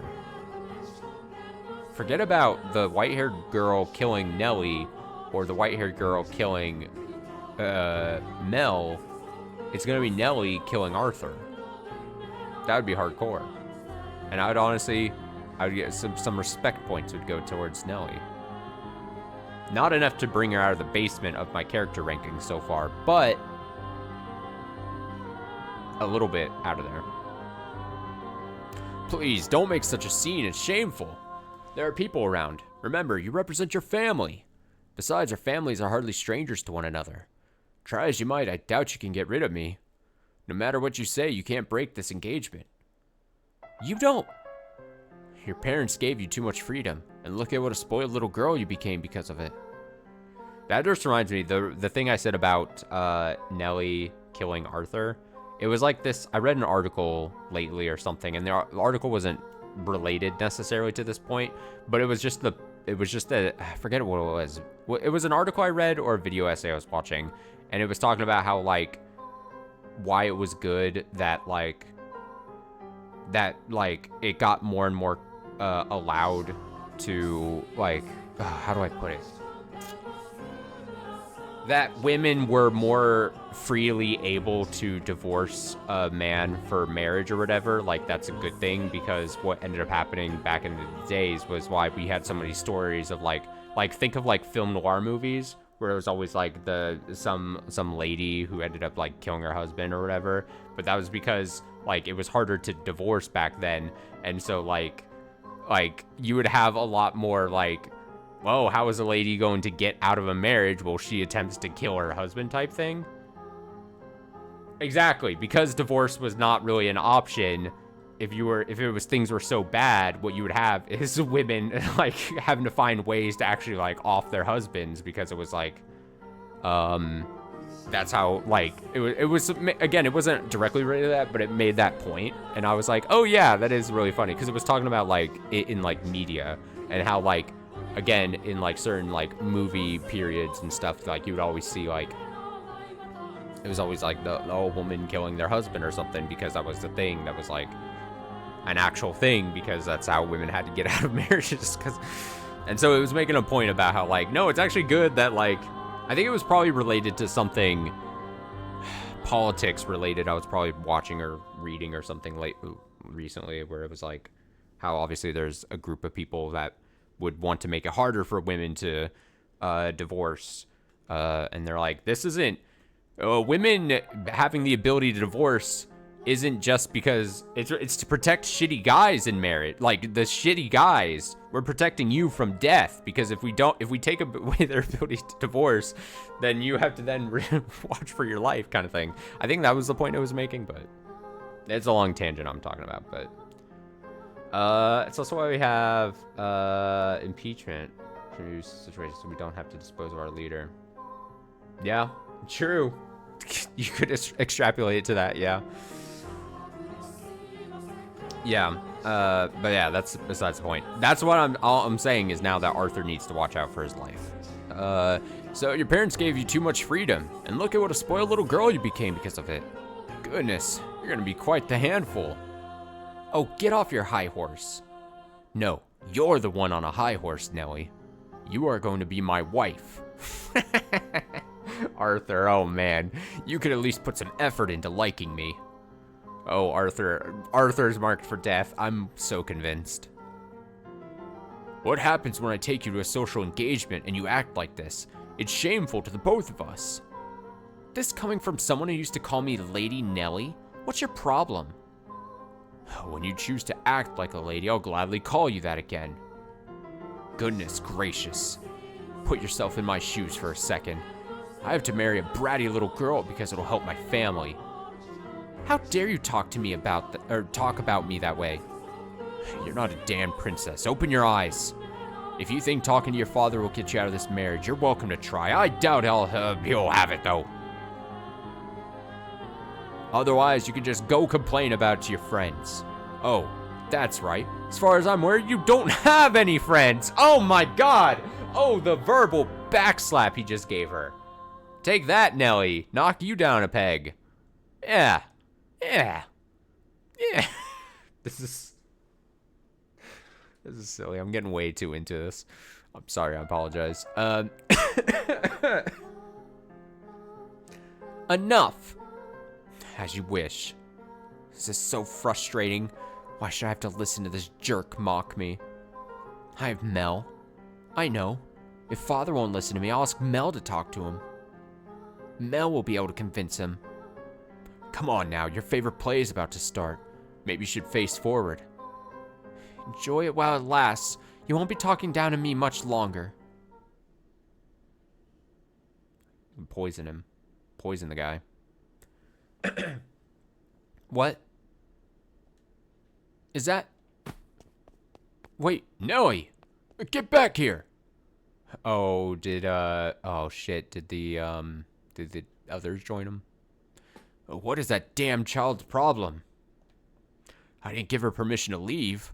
Father will be sure to hear about this. Cannot have the roads making any more of a fool of me. Oh, Arthur. Oh, Arthur. You're fine. Don't be shy. Oh, look at her. Look at her dress. Look at the updated sprite. Look at those, the wrist things. But so many people are looking at me. That's because you're gorgeous. No, it's because I look strange. I assure you, that's not the case. It is true you have an unusual appearance. Okay, you don't have to say it like that. It's true you look kind of fucking unworldly. Unworldly, I mean. But right now, the unique color of your hair, your skin, and your eyes all serve to accentuate your beauty. You sound like a prince, Lord Mel. What? You think so? Also, I know it's not... I know... it's a nothing thing to say, but... And this happened in the first stream, too. But where Mel stands... I know the text box has those roses, those transparent roses in the text box, but every time I look at it, I always think the one rose on his, where it would be like on his pant leg, like on his hip almost, is like part of the pant design, and I have to like remind myself that it's like, it's part of the text box. Heading off, have a good day. Thanks, appreciate it. Have a nice night. Have a nice rest of your night. Have a great weekend. Thanks for stopping by. I mean, I did say I'd be a stand-in prince for you, but I think you're a wonderful prince, not just a stand-in. Which makes you my princess, then. I don't... you're supposed to say, yes, I am there. You're gonna make me sad. I... Guess I'll just have to keep working at it until you submit. Oh, hey, the play's about to start. What am I supposed to be doing? Nothing in particular. Just sit back and enjoy the show. Oh, but there is one thing. Yes? If I start dozing off, could you maybe wake me up?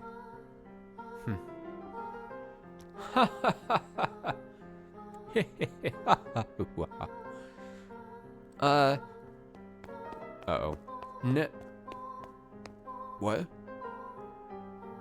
Uh-oh, this is awkward. This is awkward. It's awkward. Dearest Mel. Nelly. Dearest Mel, why are you... What are you doing here? I asked her to join me. It's nothing to get worked up over. It is. It absolutely is. How many times did I ask you to come with me and you wouldn't? You don't even like theater, dearest Mel, and you brought her? You're right, I'm not especially fond of plays, but I wanted her to be able to see one. Why are you making such a big deal out of this, Nelly? She's not suitable for you. What? She isn't good enough for you. Why would you choose her? She's creepy. She's creepy, and you have no idea where she came from. Don't talk about her like that, Nellie. But you don't even know who her family is. I do. What?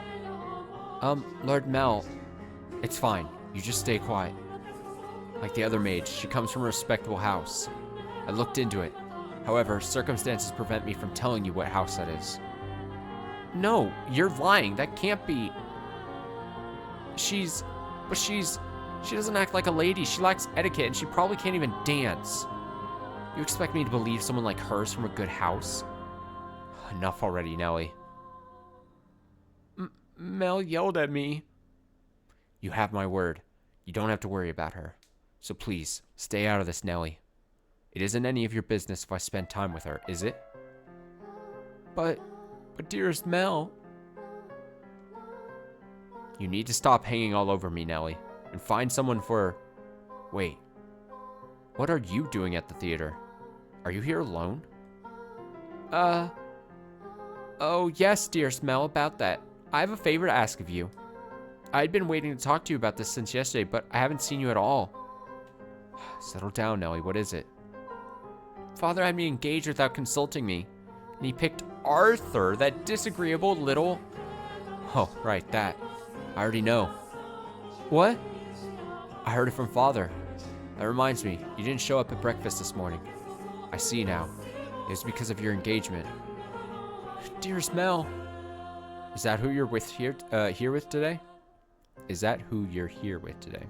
In that case, you should get back to him, rather than waste any more time with us. Damn.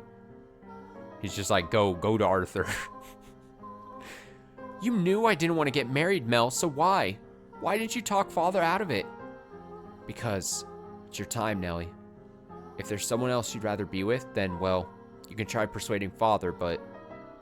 You're the only prince for me, dearest Mel. Oh, God. And a prince... I'm sorry. Can't help but audibly groan. And a prince always grants his princess's wishes. Doesn't he? I just want you to say you'll do that for me, dearest Mel. Lady Nellie? You stay out of this. It's all your fault. It's all because you showed up and played your little tricks on him. I warned you about this rat, dearest Mel. She's not suitable for... Told you I've had enough already. Oh, slap sound effect. How much longer are you going to continue acting like a child? I can deal with you being a spoiled little girl, but how dare you be so derisive to someone else? Mel hit me. Lord Mel. Go on. The show's about to start. People are giving us dirty looks. Oh, man. Return to your betrothed, now. I will apologize to him afterwards as well. You said you would always be by my side. That you would always be my prince. Time for make-believe is past, Nellie. No. No. I refuse to believe it. I will not have it. Nellie! My goodness, that girl. Are you not going to go after her, Lord Mel? No, just let her go. The only place she even has to go is home. I just wish she'd start acting a little more like an adult. I imagine Lady Nellie simply... She what? No, it just wasn't my intention to get between you. Don't blame yourself. It's not your fault we had an argument. But you two are so close. Oh yeah, we're siblings. We're so close, but nothing more. I do care about Nellie, and I enjoy spending time with her, but she's my sister, nothing more. Anyway, sorry for making such a scene. No, I imagine she left her betrothed behind without saying anything, so I'm gonna go apologize to him. We have to keep up appearances. Stay here. Be right back. Very well. Awkward, man. All around awkward. Master, what are your thoughts on the tale so far? Which of the siblings do you think was in the right, Master? The brother or the sister? Oh, is it gonna make me pick? Oh my. Oh, no. For the record, if I had to pick one, fuck Nellie. Oh my. I apologize for the abrupt question. Did I startle you? What do I think? Yes, I believe Mel was probably right. He was also surely happier than her. As Mel had anticipated, Nellie fled from the theater, leaving her fiancé behind. She forced her way into a carriage stopped outside, probably one called for a different nobleman, and ordered it to take her home. Mel's assumption was correct. The only place she had to return to was the mansion. The sun was beginning to set, and as a young lady, she could not simply go wandering through town alone. Nor did she have any acquaintances to take her in. Her world was, in essence, composed of two elements, her brother and the rose garden. They were the light of her life at Rose Manor. She lived a very isolated existence. Oh no, is the game gonna try to make me... Sounds like it's prepping me to feel bad for Nellie. We're gonna get the sympathetic Nellie arc now.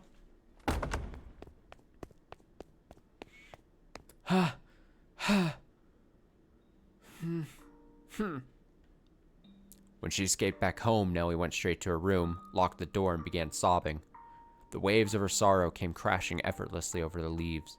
Leaves? Tears streamed through the cracked walls of the dams, blocking her tear ducts. Why? Why? Why won't you help me, Mel? Why won't you take my side?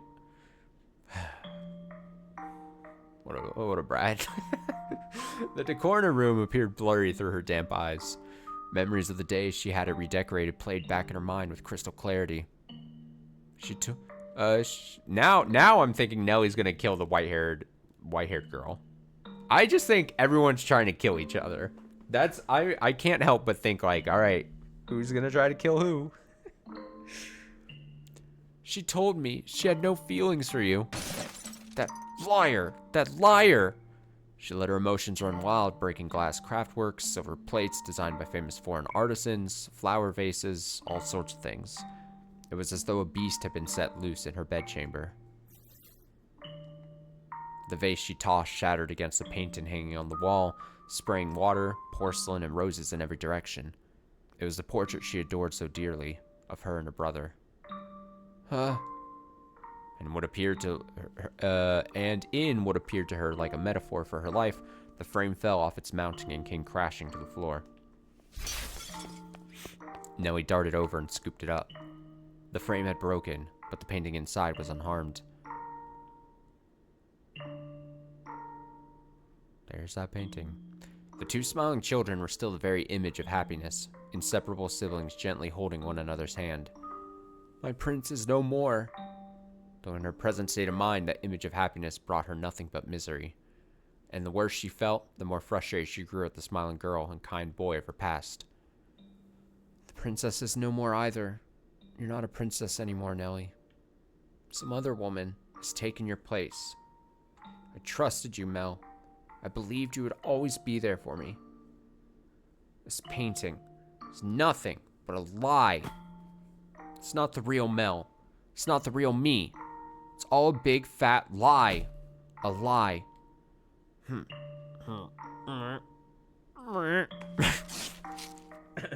like losing my voice. I wish this painting never existed. That it was never made. That I never had a brother. This painting. Ha! In a fit of emotional distress, she scratched feverishly at the painting she once considered precious. She put more force into her fingers than she, or perhaps anyone, might have imagined she could. Flakes of paint began falling off the canvas, and in time she noticed something peculiar. Huh? What is this? Writing. Something's hidden beneath the paint. Just a little more. Or just a little more. A date. Why would that be hidden? What could it be for? Completed May 1587. 1587? She read aloud the faded, scratched up handwriting. After staring blankly at the text for some time, the color in her face began to drain. What is this? How could this have been painted 16 years ago? I wasn't even born yet then. And Mel would have been just a baby. Is this not me? Is this not Mel? There's still more writing. Urged on by her rapidly pounding heart, Nellie furiously scratched away at the painting. Even as her clean, pink fingernails were soiled with fragments of paint and blood, she did not stop. She was so overwhelmed by trepidation that she could not stop. She had a horrible premonition that something was about to happen, something indescribable, incomprehensible. This is how I envision your son and our unborn daughter might look several years from now. This is how I envision your son and our unborn daughter might look. Your son and our unborn daughter. So this was a painting of the future. Then it really is of me and Mel. No, use your head, stupid. I'm only 14. 16 years ago, I would not even been inside Mother. But then who is this? Who is that holding Mel's hand? Who is that with my brother? Oh no, this painting she always loved. Oh no, it's gonna set her off. She's gonna snap. More, there has to be. Ow. Found it. There's more writing. I have to know what this is. Calm down, Nellie. It's nothing to get worked up over. Sure, it's nothing. Calm down and read. There's nothing to worry about. If our unborn child... This is what the writing on the painting said. If our unborn child does not have your hair color, then you will probably not be able to take her in as your own. I will be punished and my life made miserable. And so I pray that this child might have flaxen hair. Dots. Though it is a sin to wish she has one more try. Though is it a sin to wish she has in her a trace of me? I do hope it is a girl. Uh-oh. What am I reading? I don't get it. Someone tell me, what does this mean? Painting from 16 years ago. Hair color. Sin. I do hope it is a girl.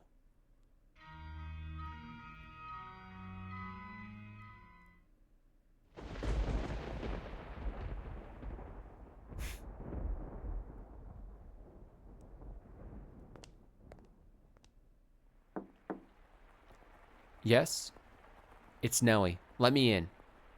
Lady Nellie? Oh, you changed out of your dress. That's a shame. Looked really nice. It looked nice on you.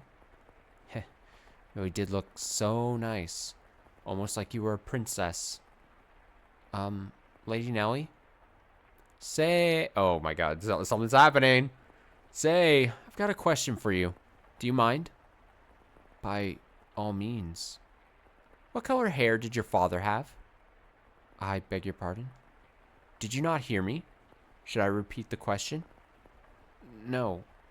I assumed it would be about Lord Mel. I'm just so curious about where you got that white color from. My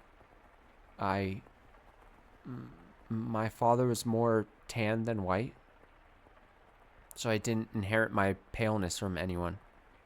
I asked about your father's hair color. Why would you want to? There's no reason you can't tell me, is there? My father, had white hair. But that was simply because he was an older man. I do not think he was born with... Ha! Ha ha ha! Lady Nellie?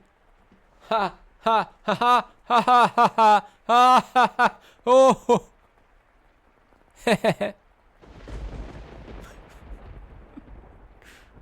Hey, guess what? I figured it out. I figured it all out. And it was so simple. There's only one difference between you and me. The thing that Mel fell for is... Why do you have those? No, stay back. What the hell is happening? Oh. Oh, shit. Oh, shit. Okay, we're going to take a BRB. I need to get more water. and stretch. I've been reading now. I'll come back and we'll read for another probably like 1.5 hours to 2 hours after the BRB. Do this. I'll be right back. Everyone stretch. Give me about 5 minutes and I'll be right back and we'll read.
All right, I'm coming back. Where is this? Bop bop bop. Okay. Perfect. Was that 5 minutes? I don't know. Felt about 5 minutes. Let's see. Let's read, like I said, let's try to go for another hour and a half, 2 hours here. I gotta get my voice and my throat into like hardcore reading mode, because I could, even after just like 2 hours of reading this, I'm like, yep, it's feeling a bit raw. I gotta get into it. I gotta be back into the swing of it. Okay, here we go. So, let's see. Narrator. We finally reached this point in the tale, Master. If your memory has been refreshed, then we can return to the mansion immediately. Very well, then. If you insist, Master, we shall proceed with the story. It was a stormy night, much like the one the white-haired girl had first arrived on. It was quiet as a crypt in the mansion, not a single light visible in the halls. The house sat in wait for the sun to peek out over the horizon. The darkness is, generally speaking, something that rushes by like a gust of wind as we sleep. The flaxen-haired young man, too, lay in bed, my head just combined pale blue. The flaxen-haired young man lay in bed, pale blue moonlight sporadically streaming through the gaps in his drawn velvet curtains as he attempted to submit to slumber. He was having difficulty drifting off, but as time trickled onward, he drew closer and closer to the arms of Morpheus. Suddenly, he sensed a presence in the room, much like the one from those nights some weeks earlier. Is someone there? Don't say he's getting choked out again. Answer me. A slender, feminine finger pressed gently against his lips. There's no hostility in the motion, but rather a great deal of affection. It better not be Nelly. I'll say that much. If this is Nelly making some kind of move, I'm gonna be disgusted. Please, I'm crossing my fingers so hard right now. The silhouette faintly visible it's one of 3 people, right? The silhouette faintly visible in the dark room was the same as that night. A flash of lightning shone through the drawn curtains, illuminating her beautiful white hair. Okay. We're fine. Wait. Maybe we're not fine. I have to check myself. Maybe we're not okay at this moment. Several silky locks spilled over her shoulders and brushed against Mel's cheeks. Now I'm panicking. I'm actually panicking right now. Just because of the last scene right before the BRB. Oh no. Okay. Maybe I'm acting worried for no reason. It's fine. It's fine. We're chill. I'm gonna read like normal. Several silky locks spilled over her shoulders and brushed against Mel's cheeks. Oh, maybe we're fine. A couple soft puffs of air tickled his face as though she were silently laughing. He assumed her finger, held against his lips, was her way of telling him to stay quiet. She began to slowly, delicately trace the outline of his mouth, moving down his cheek and along his jawline as if over porcelain. You're, rather more forward than I remember. Oh no. No! Please don't be what I think it is! Please.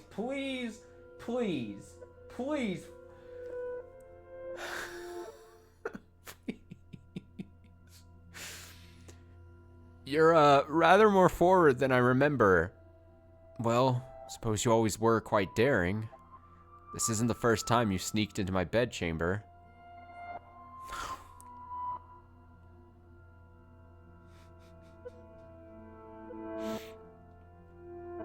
I'm waiting for the shoe to drop. The boy said in an attempt to conceal his surprise. Do you remember the night she came to exact revenge on him for her father? Indeed, she had proven herself to be a rather bold girl once already. It's dark. I can't see you very well. Why don't I light a lamp? No. Or perhaps we could open the... Before he could finish, the white-haired girl sealed his lips with her own.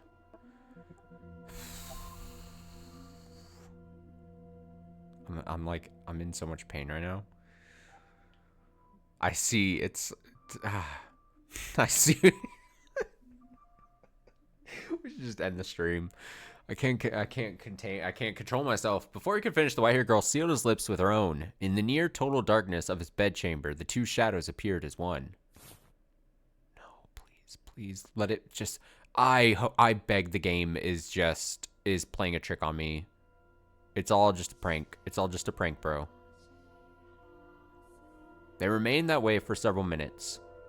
Their kiss was innocent. No more than the pressing together of two pairs of lips.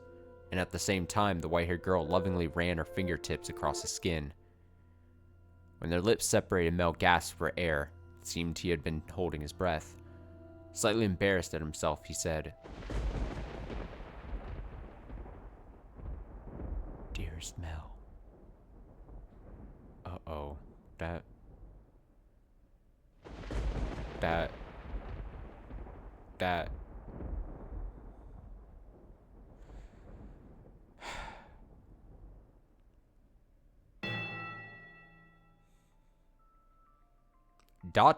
Exclamation point is correct.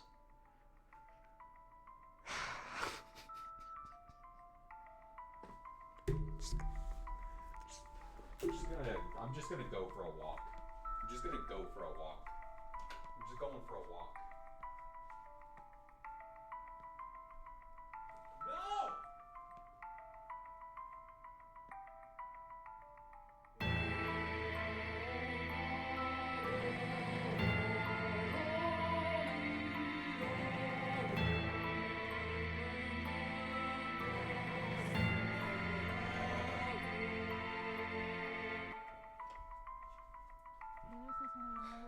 Not this soon.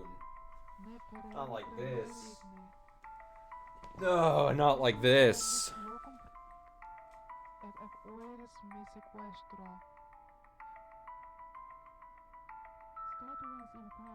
What is the... I come back. What is it? It's like a muffled voice. Scared the hell out of me when I put the headphones back on. I don't like that. It's creepy. Also, my controller's glowed up red. Alright, here we go. I missed the music. Exclamation point. Nothing. He could not speak. The silhouette hanging above him was certainly the white-haired girl's. Or was it? Because his next words were, "Get off me!" He reflexively shoved the girl straddling him aside. She rolled off the bed, landing on the cold floor, but slowly, gradually, she crawled her way back towards him. That wasn't very nice. Veiled in darkness, she slowly lifted her head. And then, there was another flash of lightning. The heavy fabric of the curtains rustled, bolts of light streaming between the gaps.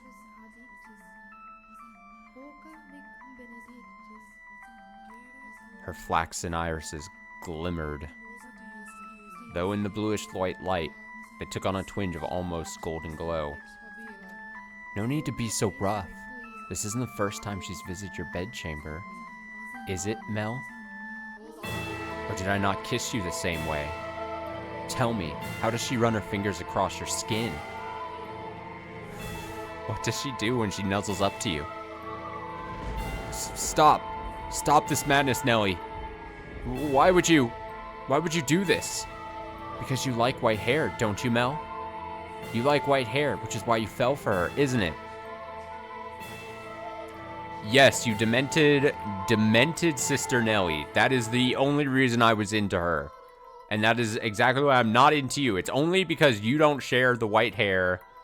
And it's not any other reason. Your obnoxious personality and or the fact that you are my sister. No, it's the hair. Damn. You just, I know it's a fictitious story, but damn, you're like, the way it just, I saw it coming from like several feet away from me, and I was like, no, stop. I couldn't stop it. I couldn't stop it from happening. Just that direness I felt as they kissed, apparently.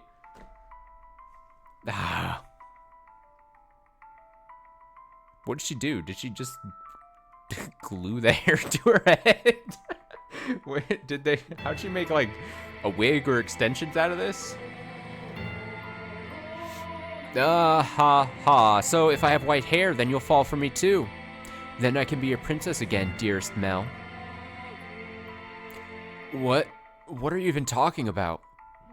He could not escape from her, from his sister's piercing gaze. Why? What happened? How could she? Questions crashed into the young man's mind like waves in a stormy sea. But none of them found answers. It simply caused him further perplexity. Your hair. What happened to your hair? How did you get it that color? Oh, this? Oh, no. Oh, it's just the wig. You like my wig? But as soon as the words left her mouth, Mel was in motion, propelled by pure instinct. He clenched Nellie's shoulders tight enough to dig his fingers into her flesh. You're hurting me, Mel. What? Sorry, I read that weird. That was her saying, you're hurting me, Mel. What did you do to her? Tell me, what did you do? I made her leave. It was a perfectly reasonable decision. She was obviously not nobility, and thus hardly fit to be part of this household. But there's no need to worry, Mel. I'm here to take her place. You sound like a mad woman. It doesn't matter if she was of noble blood or not. She promised she would stay by my side. So why? How could you do that to her? I promised you that long before she ever did. And I love you far more than she did, Mel. Have you lost your mind? You're not making any sense. Where is she now? What is she doing? It's always her with you. What more could you want from me? Tell me, what does she have that I don't? What do I have to do to get you to focus on me and only me? Again, she's focusing a lot on what does she have that I don't have, and not what does she not have that I do have. And the fact is, you have the same last name. You have the familiar bond, the name, the blood relation. So that's a big. We're siblings. Don't you understand what you're doing? Oh, I understand it quite well. Far better than you do, dearest Mel. I even know that a former queen was executed for it. But if we don't get caught, there's no problem. Nellie, are you saying you've always felt this way about me? Oh my, you didn't notice, dearest Mel? You truly are a dense one. Guess romance just isn't your strong suit. But you've noticed now, haven't you? You know exactly how I feel about you, right? Quit it. Enough. Don't say anything else. Stop having these insane feelings for me. It's disgusting. It's disgusting! It's rotten! Heh. What are you laughing about? Poor Mel. Content in your complete ignorance. Alright, I'll tell you everything. Mel, you can only love blood-related women. Huh? His cackling sister appeared to him like some kind of inhuman life form. Her actions and incomprehensible exclamations slowly drained him of his strength. The CG. It's killing me. What kind of deranged nonsense is that? I love her. She's your sister, Mel. Ha. Haha, very funny. How far out of your mind have you gone, Nellie? Poor Mel. Do you honestly know nothing? Say, that her father was a painter? He painted pictures for a living. What of it? For a time, her father painted for our family. You've seen the picture before, dearest Mel. The one hanging in my room of the two of us. That was painted by her father. Did a good job, didn't he? Kept asking until you finally agreed to hold my hand. And how did you feel about that? You were rather embarrassed, weren't you? Do you remember that day, dearest Mel? You couldn't possibly remember it, but there's a chance you might remember this. Before we moved to this mansion, we had a painter with white hair. I don't remember any such thing. He was, long ago, a painter in service of the Rhodes family. But that painter did something very, very bad. Because of that, he couldn't remain a part of our household. Do you know what he did, Mel? He lay with Mother. Now, I knew that we were building to this, right? But here's the thing. This is all hearsay, and even if he learns this now and then he goes, okay, that it happened before, that's all, it's all hearsay, it's all information he's maybe just now learning. It still doesn't make, what's the classic saying? 2 wrongs don't make a right. I don't want to have sex with my sister. I shouldn't have sex with a half-sister. I shouldn't, but just because, okay, so you're gonna hold that above my head, Nelly? Like, you're gonna maybe, like, this crackpot theory you've got going that we can't 100% yet confirm and hasn't been confirmed, you're supposed to say that because of that reason, I should be totally fine with you laying in my bed with me? No, you're still got it wrong. I'm still upset about this thing.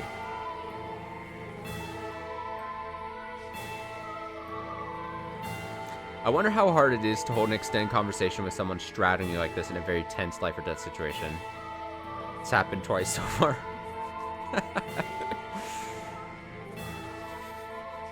Maybe that's I was gonna say, maybe this is the way to romance. You know, when you have these conversations and either your life is being threatened or some crucial bits of information are being told to you. Maybe this is how Mel likes it. Can't people just have a normal conversation with Mel? Why does it have to be in the middle of the night? Like, yeah, what we were saying, like in his bed, over his body. Talk to me during the day. I need my 8 hours of sleep, you know? My father was chased from your house. If the child had been born with flaxen hair, then the painter would not have been thrown out. The baby would have been accepted as part of the family. But that wasn't how it turned out. The child had white hair. She didn't look at all like she carried the Rhodes family blood. But see, Mother had me. And I'm here is all the proof you need. The girl born 16 years ago didn't have flaxen hair. Up until his last breath, he was only ever concerned about me. He held me in his arms and ran his hands through my hair, an apologetic look on his face. You're talking total nonsense. What? What proof do you have? And I'll say this.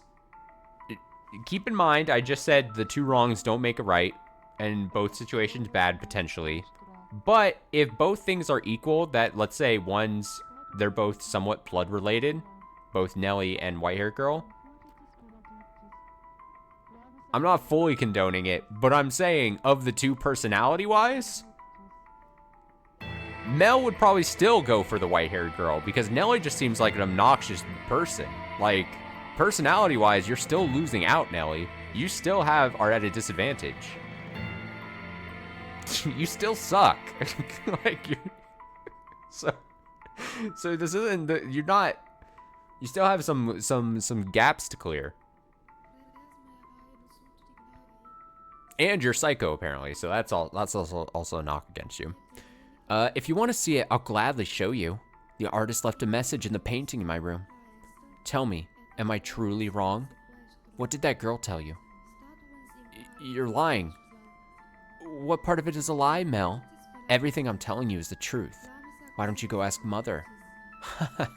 I'm sure she would throw quite the fit. Mother wouldn't.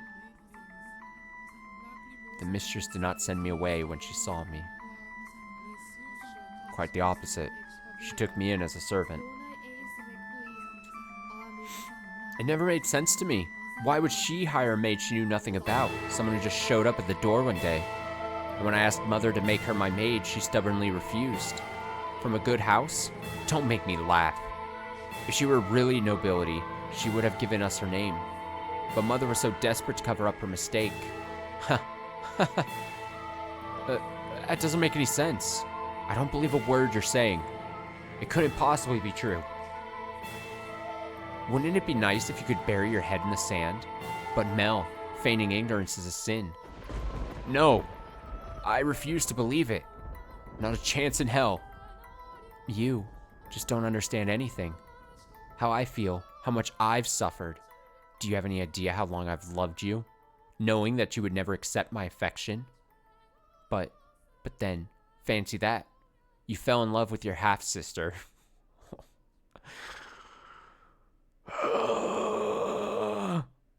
Then I should qualify for your love too. Shouldn't I, Mel? Oh, nice cackle sound effect. There's the voices.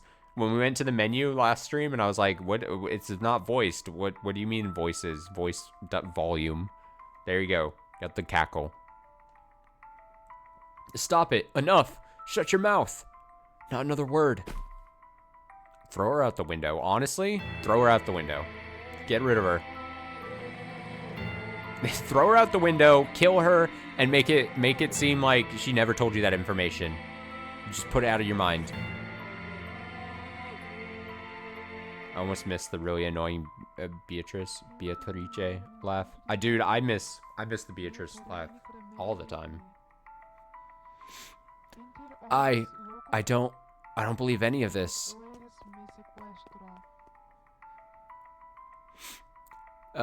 Mel! Ha, ha, ha, ha, ha. I know you'll never love me. I know there's nowhere for me to run. Say, when we were kids, was that really me? Was I really by your side, Mel? If that painting tells the whole truth, I was never once did I get to be your princess. Not even once.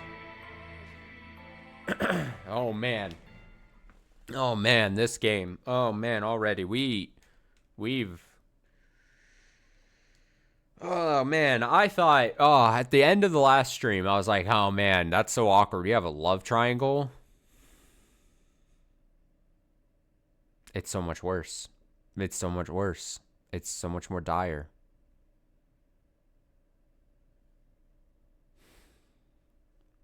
Dearest Mel, everyone just loves to dote on me. They're always telling me how pretty I am. Mother does, father does, and all the maids do too. I can do anything I want. So for me, acting like a spoiled child is the only form of rebellion I have. I don't have the kind of freedom you do, Mel. I'm just a doll for the family to play with. When I have visitors, it's only ever for show. So it's not my fault that I don't have friends. Dearest Mel, you're the only one who's ever cared about me more than anything in the world. Dearest Mel, I always knew how I would react if you fell in love. Even like 5 minutes, not even 5 minutes ago, but like 10 minutes ago, I was like talking about like, oh no, it's the sympathetic Nelly arc. I'm supposed to be made feel bad about. I don't know. I don't think I can. Not at this point. I would cry my eyes out. I would envy her to death. I would get angry as a bull. But eventually, I would have given up. I knew I could never have it my way after all. That my feelings would never bear fruit. So why did she have to be your sister? Tell me, why?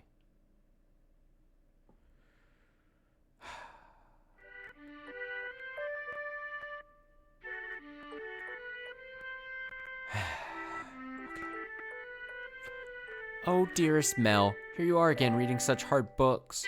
Your eyes will go bad if you spend too long staring at pages. I'll be fine, Nellie. It's not like I'm reading 24 hours a day. No, that's not good enough. If your eyes go bad, dearest Mel, you won't be able to see me anymore. You worry too much. I can see you fine and well, my princess.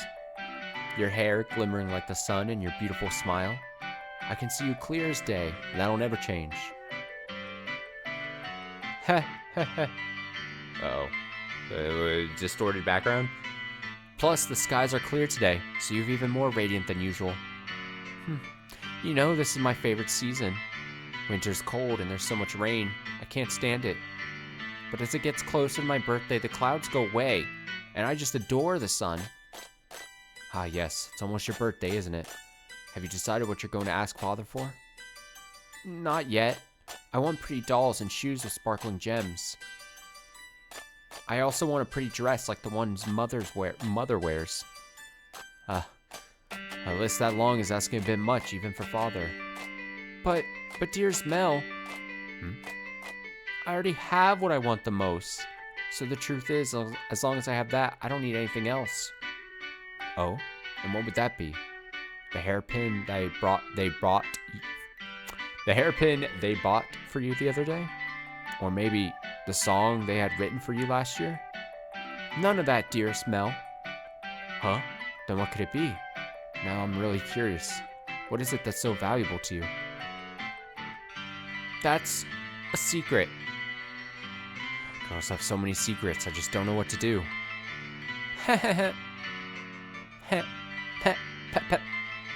Say, dearest Mel, would you run your fingers through my hair?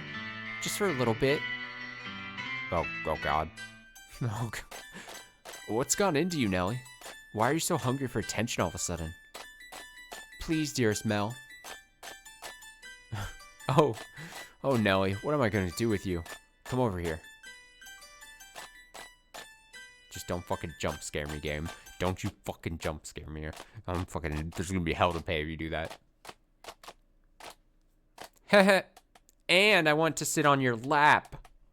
Yes, as you wish, my beautiful, beautiful little princess. Say, dearest Mel? What is it this time, Nellie? Right now, I'm so incredibly... happy.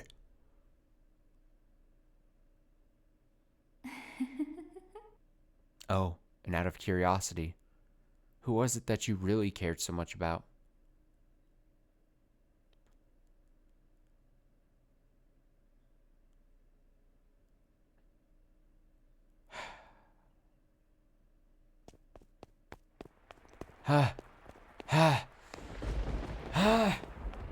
In a fervent frenzy, Mel fled from the mansion. Even in early summer, the night was cold, and to make matters worse, raindrops pelted him from head to toe. But that caused him little discomfort, for a far greater maelstrom of pain rampaged within his breast. At night, the town took on a different appearance, not simply for lack of illumination, but the people active within it as well. It was not a suitable place for a young aristocratic man to go wandering unattended. The darkness is not only the abode of devils, but of beggars, thieves, criminals, and all manner of things undesirable. But despite that, he continued to run, knowing not where he was to head. He simply went where his feet took him, and where he arrived was the church. Father! Father! God should be able to offer me counsel. God, please, help me through this very difficult situation I got going on. I've got my full sister trying her hardest, and a half sister I'm falling for, to answer all my questions about that painting, about her, about Nellie's feelings. Not her lies, but the truth. Please, open the door. Open the door! But as you might expect, the door was locked, and the priest showed no sign of responding to his calls. The sound of the pouring rain drowned out everything else. His head drooped feebly. He looked like a helpless little calf who had wandered alone onto a dark, precarious mountain path with no end in sight. Why?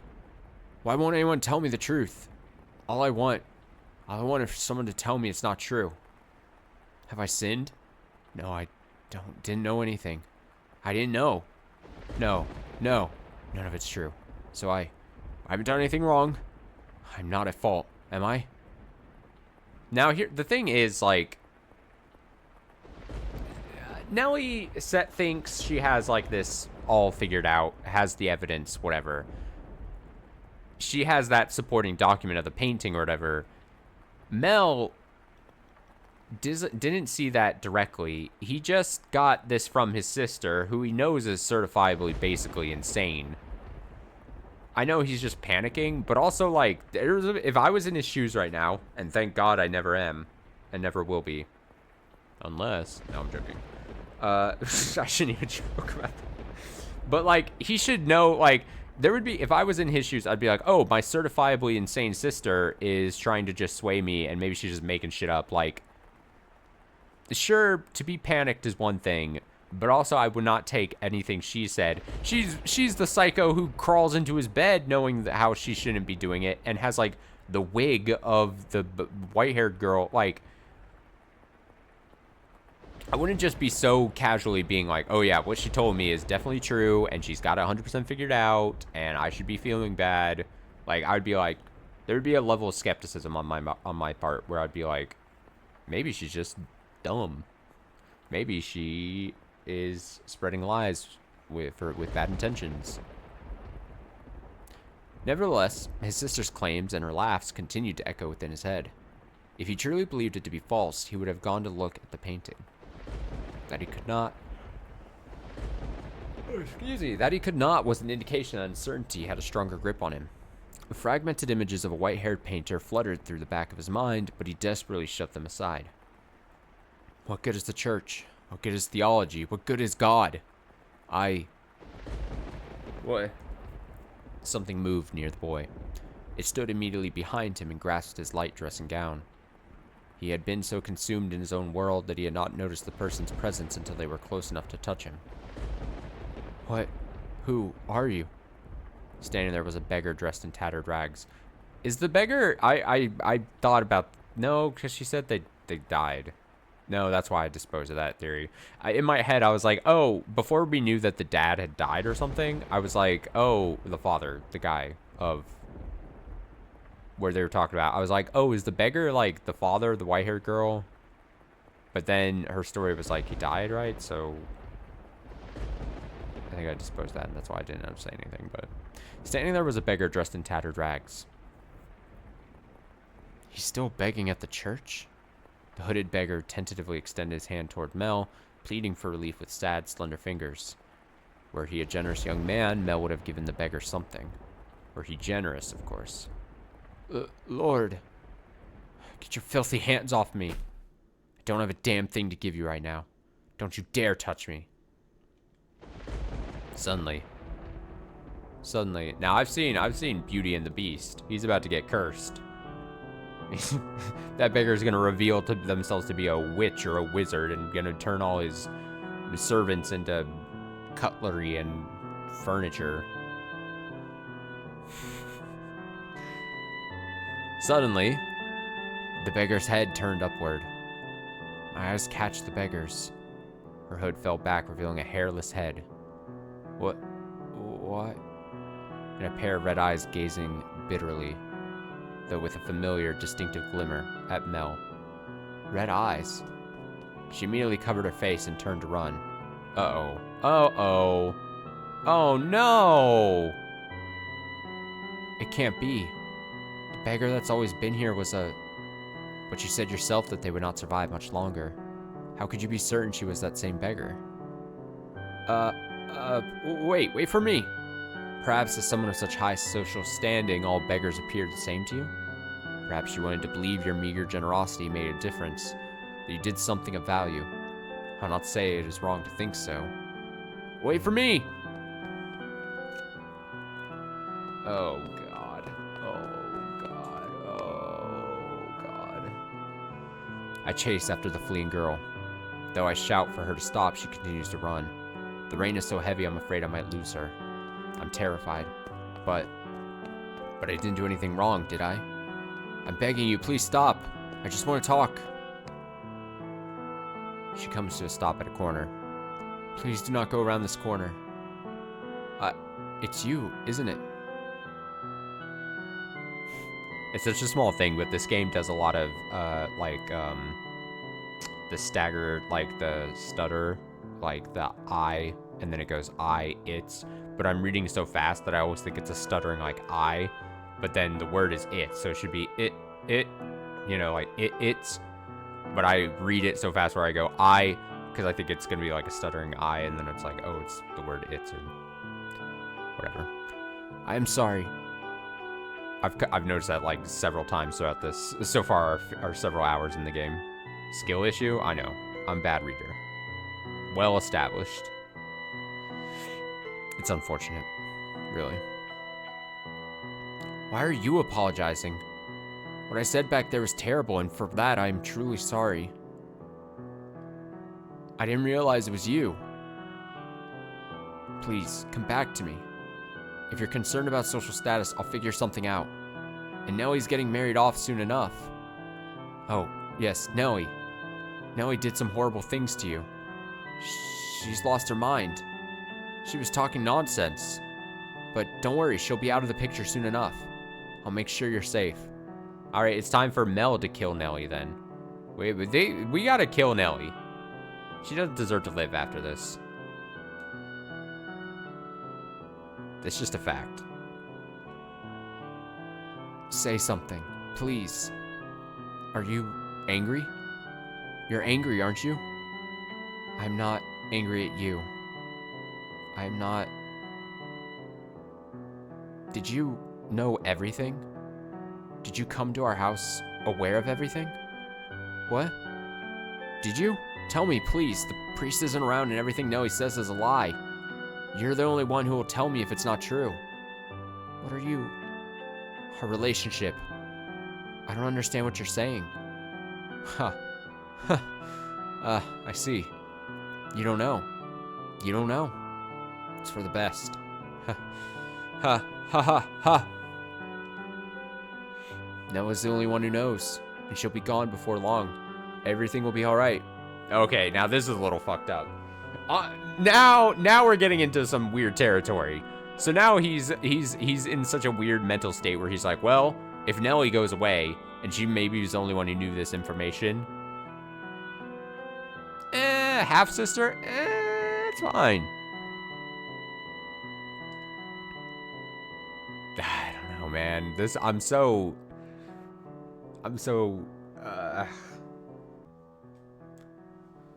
Lord Mel, it'll all be all right.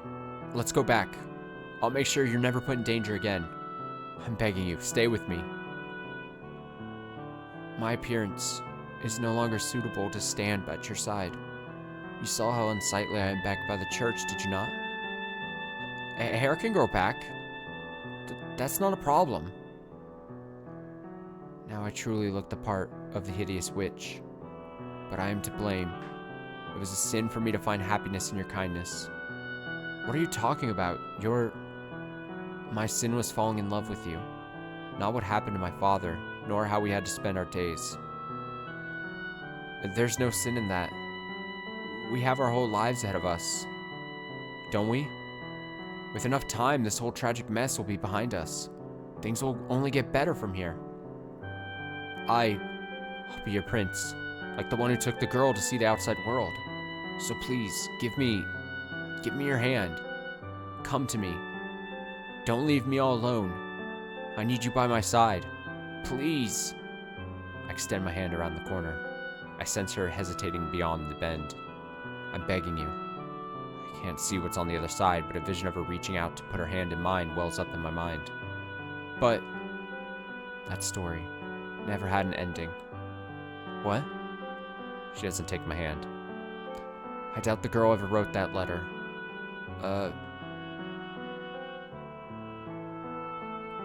She's not there when I turn the corner. Why? How did things end up like this? Where did I go wrong, God?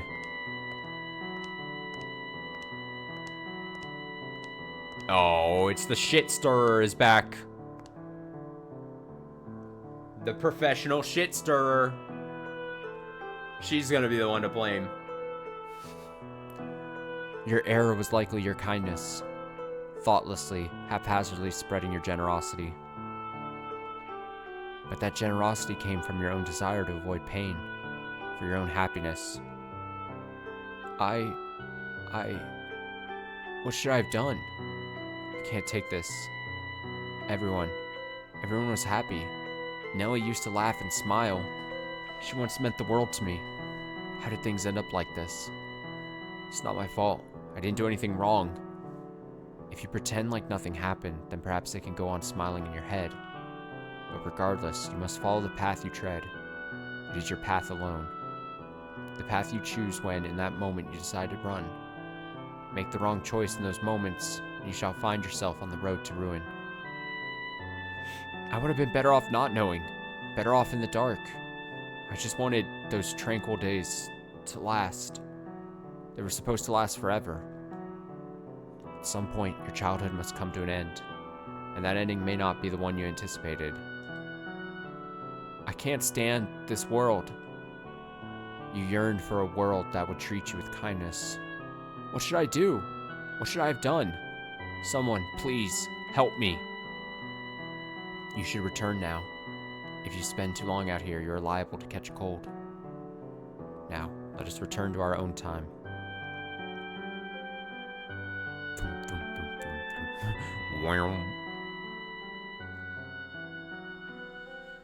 Ah. Dire, man.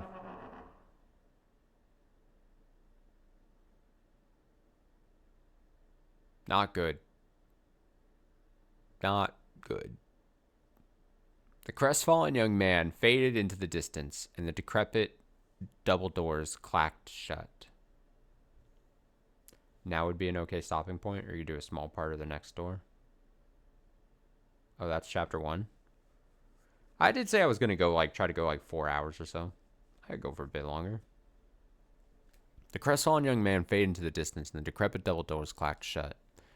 Through the shattered glass, you could see only the ruins of a garden, not a single rose growing within. You had evidently returned from the past. In the garden, weeds grew taller than people. You found it difficult to look at. A wolf howled in the distance. The children, the sea of roses, and the white-haired girl were nowhere to be found. You and the maid who called you master were the only people present in the mansion. What happened to them next? Oh, master, you would know better than I. My, you cannot remember? Seems this is quite serious then. Worry not. My loyalty lies with you, master. The mansion has witnessed more yet. Let us make our way to the second door. Let's go. Your hand in hers, the maid guided you back through the kitchen and into the tea room. Oh, I hit the wrong button. Her palms were cold still. You felt as though you were clenching ice. Master, do you wish to know the truth no matter what may be hidden within? Or, if it is something you would be happier not knowing, would you rather remain in the dark? Oh, is that so? I wonder about their father. Yes, the flaxen-haired sibling's father. Do you think he knew about the white-haired girl? If he did, then perhaps he allowed her to stay because of how deeply he loved his wife. Or maybe because he did not want people to find out about her. I expect he too experienced many different emotions. But those pages of his story remain untold. Their parents likely had a turbulent tale as well, but theirs is not of consequence. To whom? Could not tell you. You and the maid crossed through the entrance hall, continuing your trek. At some point, the fire in the fireplace had faded to embers, emphasizing the lack of light within the mansion. The maid took a candlestick and lit it in the cinders. The small flame illuminated her pale face. On a whim, you asked the maid about herself. About me? I'm a maid devoted to your service, master, as I've said. Oh, what was that? You are interested in my name? You flatter me.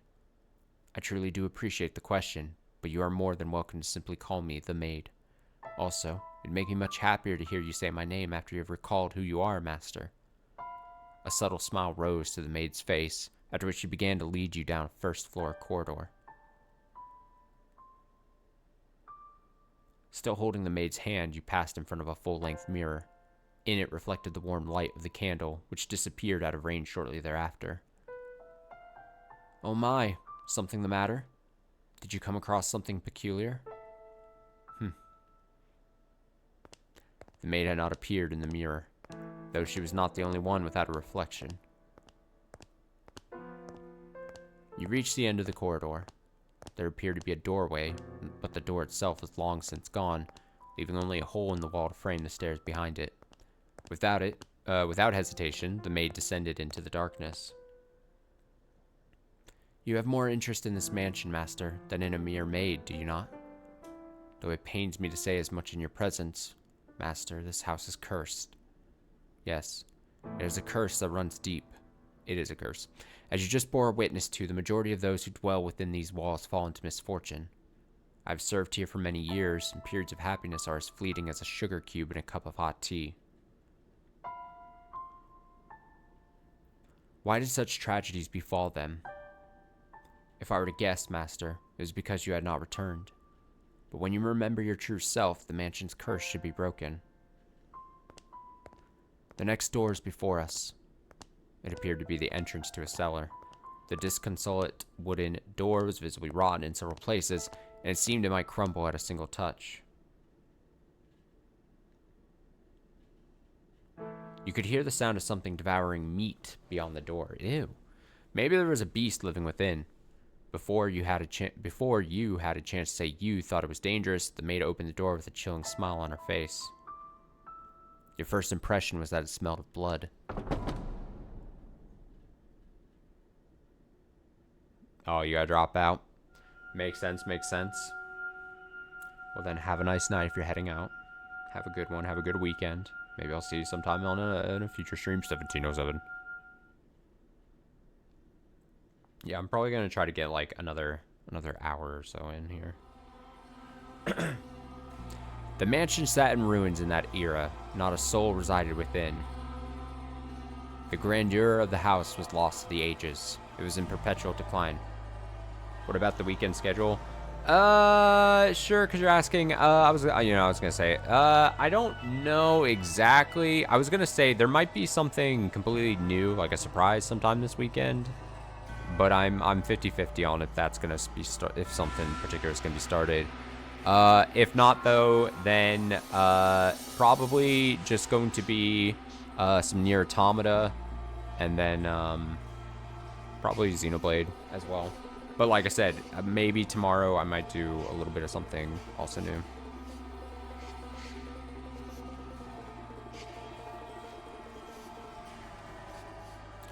The grandeur of the house was lost to the ages. It was in perpetual decline. Not a flower grew in the garden. Dust and dirt blackened the plaster. Cobwebs blanketed the corridors. Ivy shrouded the outer walls. It was not a pleasant sight. As hard as I tried to fight it, I could not stop the mansion's descent into disrepair. The depth of the previous owner's grief, or perhaps despair, was far too much. After the beautiful flaxen-haired family, people stayed away from the mansion. They had no heirs, so their bloodline simply vanished in the depths of history. It had been about 50 years since the house last had a resident. The forlorn property appeared as though it had been abandoned for centuries, and the occasional villager who stumbled upon it did not remain there for more than a day.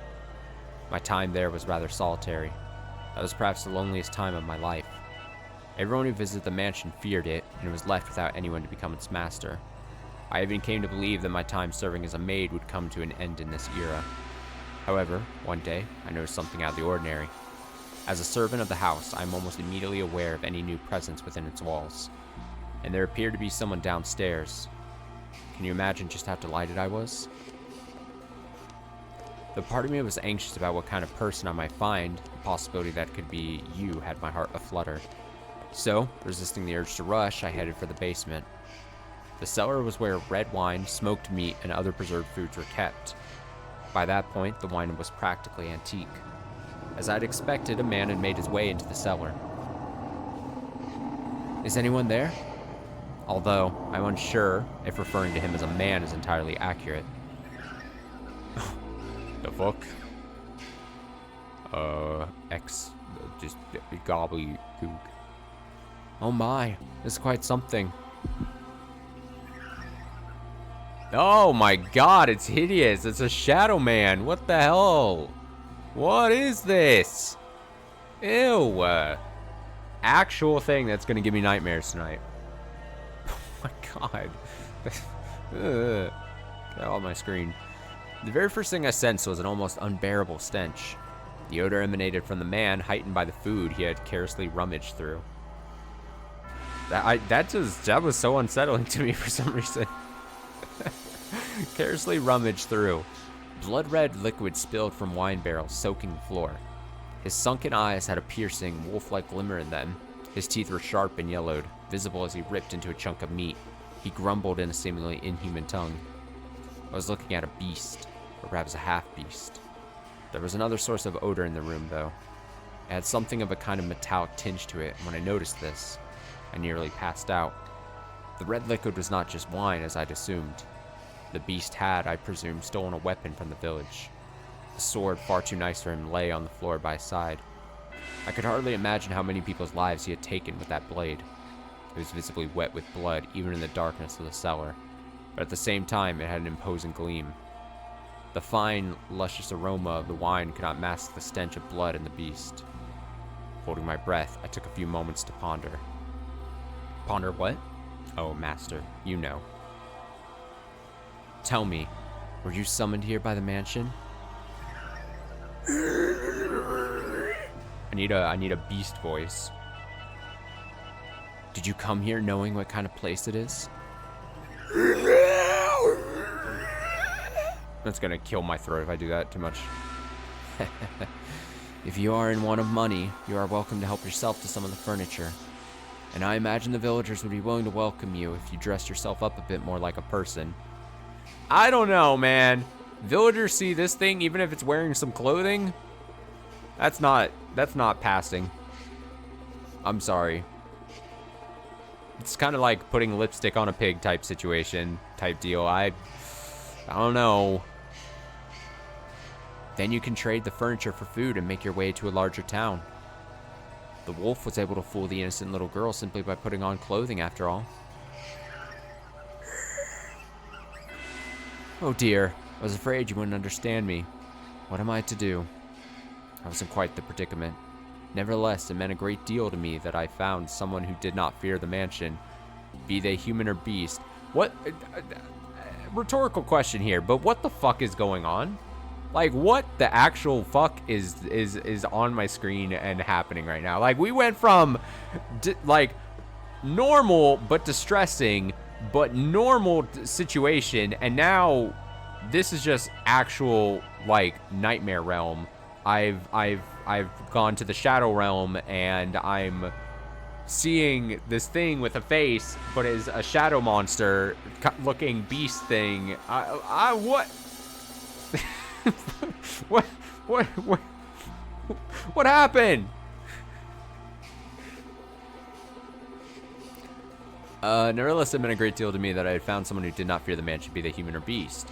So, I decided I should give him my assistance while doing my best not to agitate him. Say, could you perchance be my new master?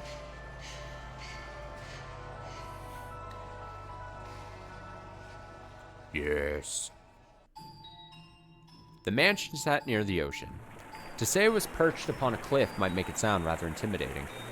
But you could see the beautifully clear sky, clear sea through the windows. A glittering expanse of emerald and turquoise. Oh, it's Rokinjima Island. We're back. Rokinjima. Welcome to Rokinjima. Nothing bad's gonna happen here. If the mansion had been in proper condition, it would have been breathtaking against that backdrop. I even wanted to plant orange trees in the garden.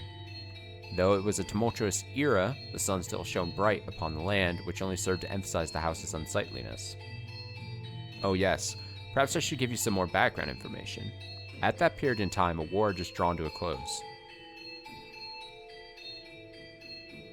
The once gorgeous wetlands were infested with crows picking at decaying remains. Bodies of soldiers fallen in battle continually washed up on the shores of coastal villages.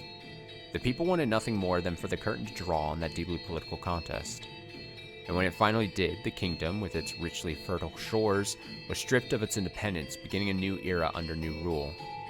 The people were exhausted, their spirits wasted away, and the splendor of the ocean and sky did nothing to help. In my mind, the beast was emblematic of the times, emaciated and enveloped in the scent of blood. But the war came to an end. Thus the beast did not have to remain a beast, I thought. Did he? And so, I endeavored to make the beast more human-like. First, I needed to do something about his appearance. Yeah, it's probably a big first hurdle to overcome. I would draw a bath, scrub away all the filth, and dress him in clothing left in the mansion. However, having sat unused for 50 years, the majority of garments have been devoured by insects and were of little use. So I searched the mansion top to bottom for anything the beast could wear, heated up some coals, and set to work ironing what I found. At the time, steam irons had not yet been invented. We used plates of iron heated with coals. They somewhat resembled kettles. I even prepared meals for the beast in order to teach him proper table manners.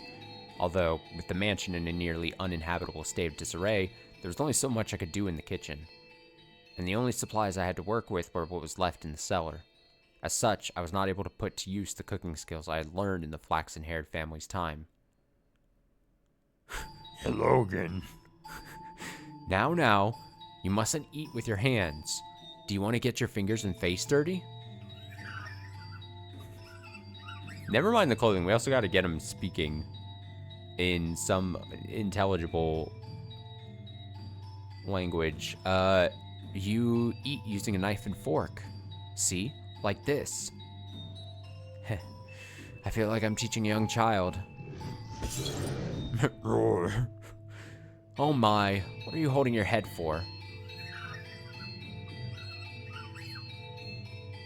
Shadow beast noises. Oh dear, perhaps I should be teaching you to speak before table manners. That's what I was saying. Worry not, we have plenty of time. You needn't act so frightened. Or perhaps you do not want to be understood at all.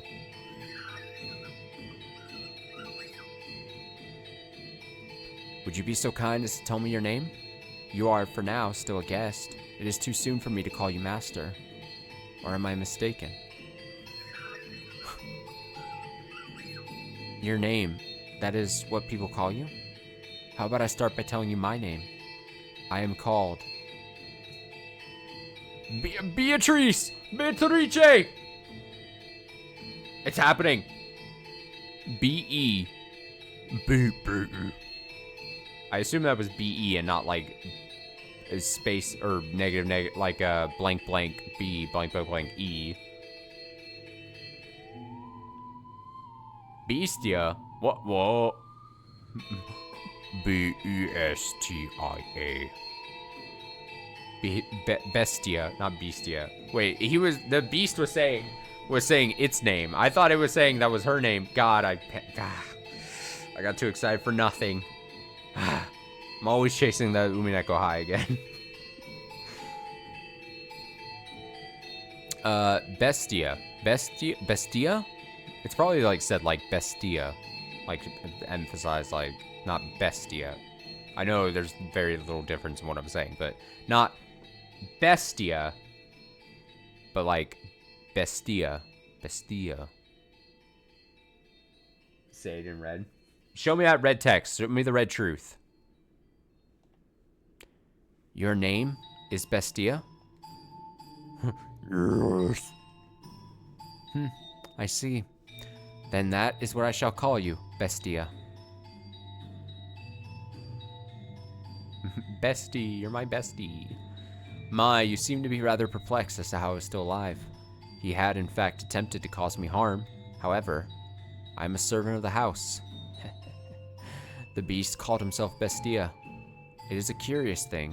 When I learned his name, he seemed to take on new importance in my mind. He was not a mere beast, but the thing called Bestia. Master. Should I ever have the chance to hear your name, I'm certain you too shall become more substantial a presence. But you must always remember, Master, that even if you do not remember your name, and even if you never know mine, you have always held a special place in my heart. And thus began my tranquil days with Bestia. Slowly, he began to learn the human tongue, and I was, to be quite honest, rather thrilled. To be certain, I was afraid of a beast, but my fear was not so strong as my elation that there was someone else in the mansion, someone to whom I could speak, and someone that might become my master. Come now, you must pull weeds out of the roots or they will soon grow back. This is a task that requires perseverance. We're teaching the beast yard work. You do it like this, see? There you go. Put it to work. Glass. Oh, did you not expect that? Heh heh heh. I never know how to read heh heh like someone reading What appears to be many plants on the surface is actually all connected within the soil. This is a task that requires a man's strength. If there were other servants, they could do it. So I apologize for making you tend to the garden, future master. Or perhaps, now that you're all dressed up, do you wish to leave the mansion and find someone to fool? as the wolf did the sweet little girl. Have you no interest in remaining such a disheveled house? Go on. And do you not want leave? Oh my, is that so? If you wish to stay, then I shall not stop you. On the contrary, I will gladly attend to you. I am waiting for the person who is to become my master. Forever waiting. I should be able to watch over you until the day you depart this world, old and wrinkled. Do you not believe me? Are you interested in becoming the master of this house? Will be. I have to wonder if you know what you are saying, although it matters little whether you do or not. Oh my, look at that. Now this brings back memories. This is called a rose. Do you know what a rose is? It is a type of flower. Not know. Do not know. I see. Then allow me to teach you. What you have here is not a real rose. The real roses wilted and are sleeping in the soil. This is called an accessory. It is something women wear.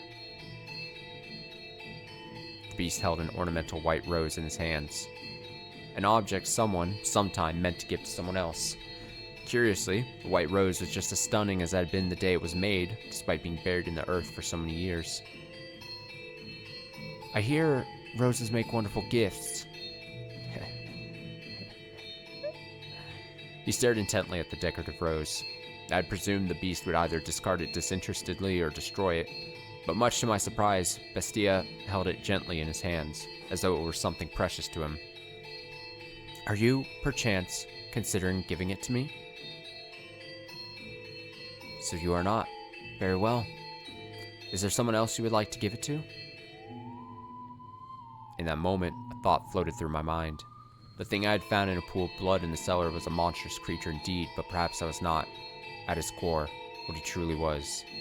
So I asked him a question. What is it that you desire, Bestia? This mansion fulfills people's desires. If you yearn for something, Want.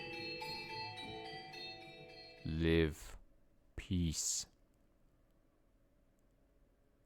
Look at that filthy thing. A beast. It's a beast. It's eating goddamn sand. You really that hungry? Beast, you foul creature. Stay the hell back. Get closer. Filthy beast. And I'll kill you.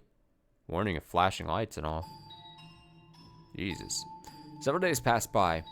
As Bestia began to act more like a person, the mansion followed suit, slowly becoming more habitable, though not yet back to its former glory. No flowers grew in the garden, but neither were there weeds infesting it. The dusty corridors, shattered windows, rust-covered kitchen gradually returned to their proper states. Bestia learned how to change his own clothes and how to draw a bath. No longer did I have to wait on him hand and foot. He could take care of a number of things all by himself. What we lacked for food he acquired from the forest. Never did he go to purchase supplies from the village. Rather, he captured hares and gathered herbs hidden in the overgrowth. There were days without incident, and though such a life may be one for excitement, peace is something that you mustn't take for granted. Those who have it cast it aside, finding the leisurely flow of time dull. Only those who have never experienced it truly know how precious it is. Bestia appeared to be content. He wore an expression of solitary serenity. Someone! Is anyone there? And then one day, a crack formed in the uneventful tranquility. Is anyone in there? Could you part with some food? I don't need much. Some food and water. Just a little. That's all I need. Bestia looked over at me as if seeking my aid. Ironic, no? It was a visitor who was truly in need of aid. I pondered it for a few moments, deciding that I could not simply turn away someone calling upon the mansion. Had Bestia ordered me not to let him in, I would have followed his instructions, but he said nothing.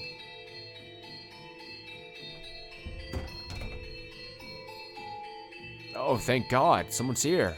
I was afraid it was deserted. You said you were in need of sustenance? Yes. It doesn't have to be much. Anything to quench this thirst. I got lost and it's been several days. Give me a few minutes. I will find... Let him in. A firm, deep voice came from behind me. I was quite startled. When had the beast learned to act so much like a human? When had he learned to speak so clearly and to behave so much like a master? Upon seeing Bestia, a look of terror appeared across the wanderer's face for a moment. To my eyes, Bestia was the very image of a head of house, but to an outsider he probably appeared to be nothing more than a beast in man's clothing. Prepare him a meal and a bed. I suspect he is quite tired. Thank you, very much.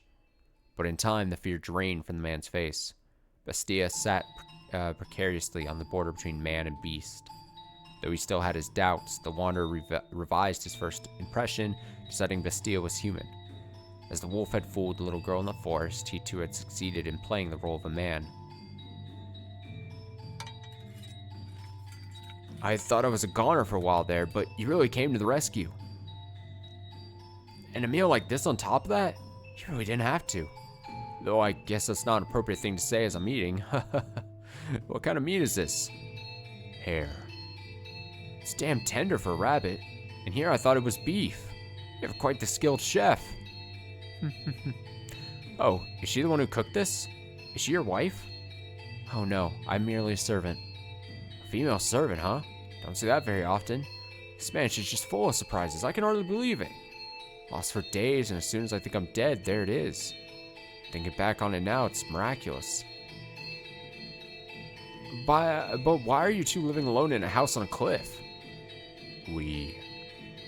Oh, I beg your pardon. Asking so many questions without telling you about myself. My apologies, just a little too excited to finally see other people. I'm a merchant. I do international trade. Until a few years back, spice exports pretty much all came from one place.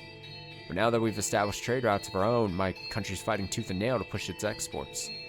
And in fact, some have lost a few teeth in the fight already. But that's just how it works. It's a cutthroat world. You do what you must to survive. That's just how it works, the merchant said, a sorrowful look on his face. He was quite clearly putting on a show, though. Confidence in himself and his homeland radiated from that man. I came to this land to do business, but much to my chagrin, I somehow ended up lost in the forest. Had I wandered around for much longer, I would have lost the chance to ever see my beloved again. Your beloved? Yes, sir, I'm constantly out on business, so we only get to see each other a few times a year. But she always waits for my return. I'd like to introduce you to her if I ever get the chance. She's a pretty girl, not especially striking. Is that so? The merchant was a man of many words, and I, for one, do not mind a lively supper table. Though I know not how Bestia felt, at the very least, I was glad he invited the wanderer into the mansion. He was, after all, holding a proper conversation with someone, and he seemed to be having success concealing his piercing, beast-like gaze. However... Oh, right. I stopped by the village before entering the forest, and I heard a bone-chilling tale there. As soon as the merchant brought up the subject, a palpable tension spread through the room. They say there have been sightings of a beast. What? Smart decision there from this guy. It's a creature unlike anything anyone's ever seen before. Not a wolf or a bear or anything like that. Even attacked the village once, killing several people. Thankfully, the men managed to drive it out. But the creature's still alive. There's nothing in this world scarier than a vicious beast. So you should keep an eye out. Wouldn't want to accidentally let a murderous beast into your home. At the villager's insistence, I had the smithy forge me a knife. Is that knife? Huh?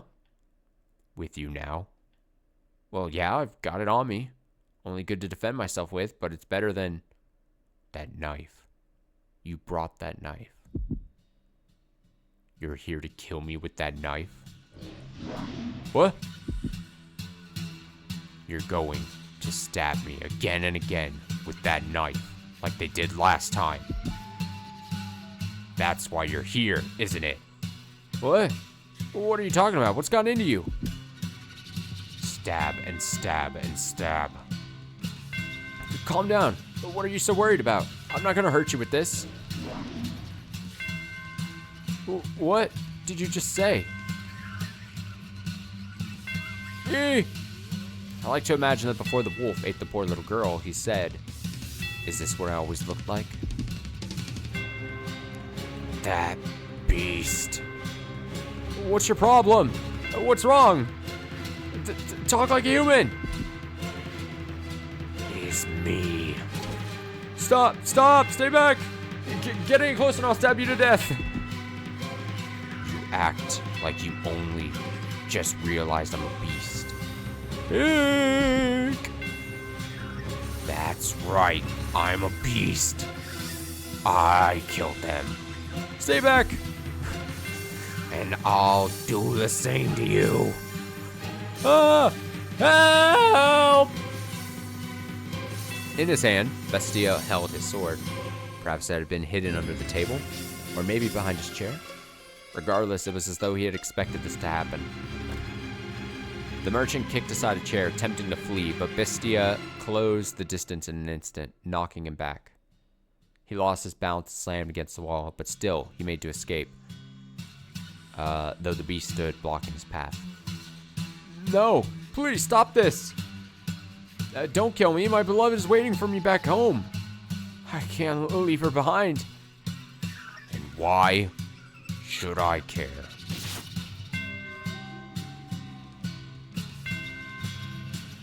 Ooh. In the back. The scream. A dreadful scream echoed through the dining room. I reflexively covered my ears. Please help! Someone, anyone!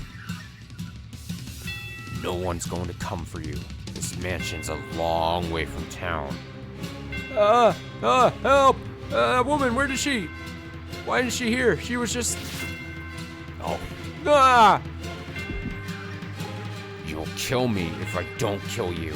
And so I must show you that I will. I must show you that I'm serious. I must kill you or you won't understand. You just won't understand. If I don't show you firsthand, you won't understand. I'll make you understand. I'm reading it, so funny. You understand. I'll make your flesh and bones understand. Kill. I'll kill you. I'll kill you. Do I feel like I have any idea what's going on? No, I'm a little confused. Slightly. I feel like I make wild guesses, but I don't want to do that at this moment. I mean, you gotta trust the game that there's gotta be something that ties the previous Doors story to this Doors story, right? And I assume that it's intentionally not going to be made apparent until later or much later. But there's gotta be some explainable thing happening. I'm curious to see more. Ah! Kill you.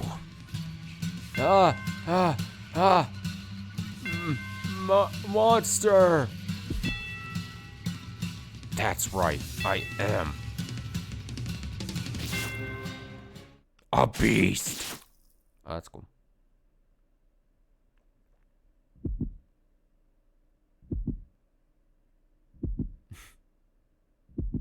Hee hee hee ha ha ha ho ho.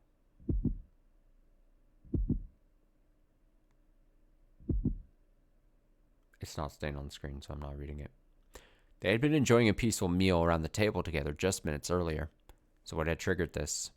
If I were to guess, the merchant saying the word knife is what caused the beast to snap. A simple, small thing set him off. I cannot comprehend it. Bestia, who had said he wished her peace, was staring down at the ravaged corpse of the merchant, with a look of ecstasy on his face. Master, can you understand how he felt? Even just a little? Did he not yearn for peace but for slaughter? Nice. Nice. Okay, we'll cut it there. I know it's not exactly 4 hours, and I know there was a lot of fumbling here by me at the start of the stream because I was fucking everything up. But let me save.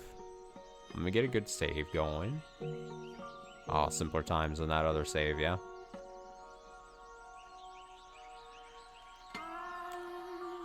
Oh, interesting music going on too.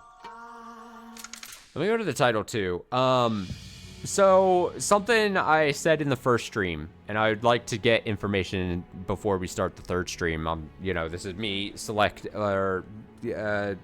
willing to take information if anyone has, either in the live chat there or in the VODs when this goes up on YouTube. I think this is going to go up on Sunday, actually.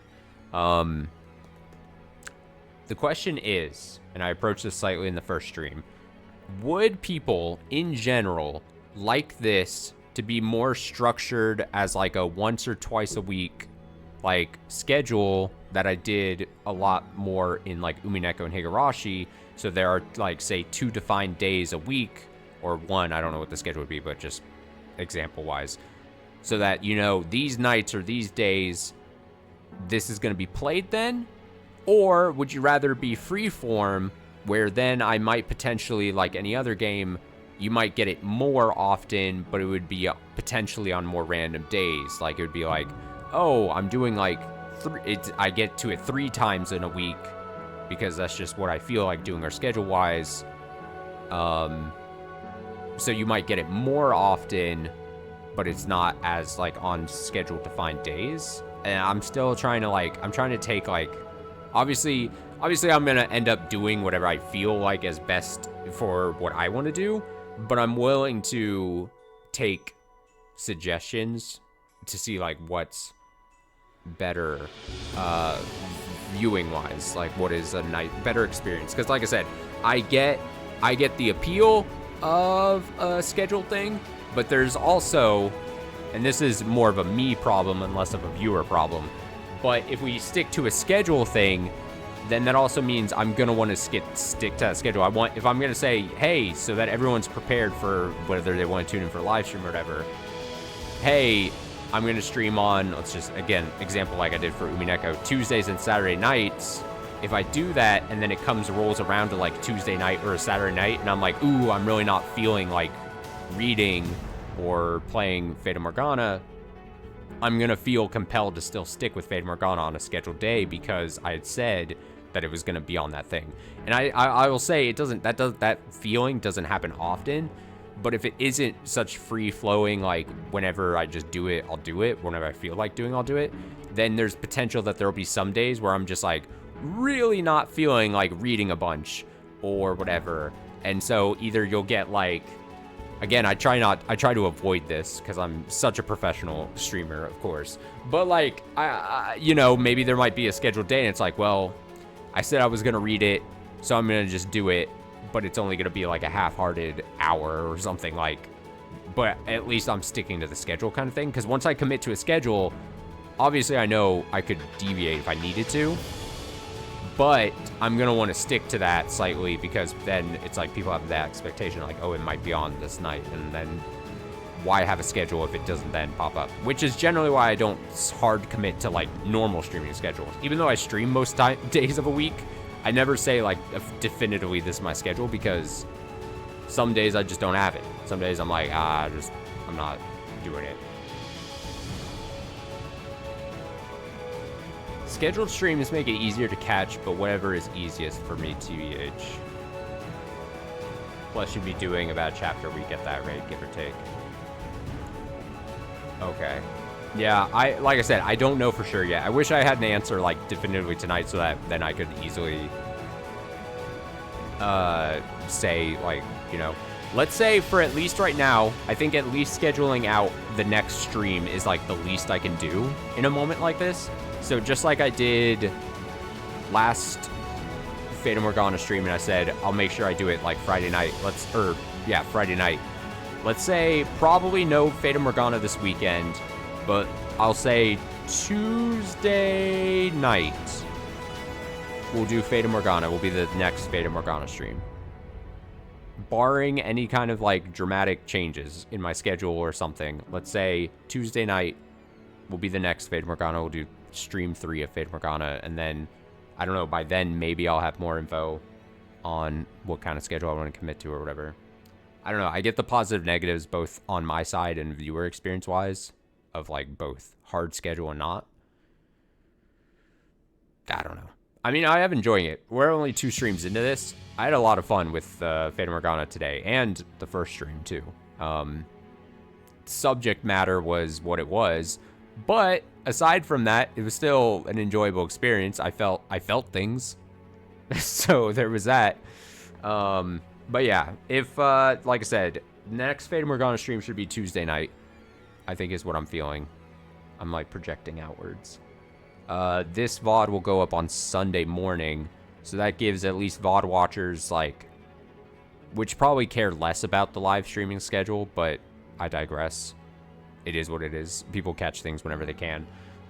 That gives then VOD watchers, you have 2 days then for then the next stream for then me to see your comment if you do leave a comment about schedule or whatever. I guess VOD watchers, maybe, VOD watchers might care more about the frequent if they were dedicated just to watching this. So then they would maybe be like more free flow maybe? I don't know.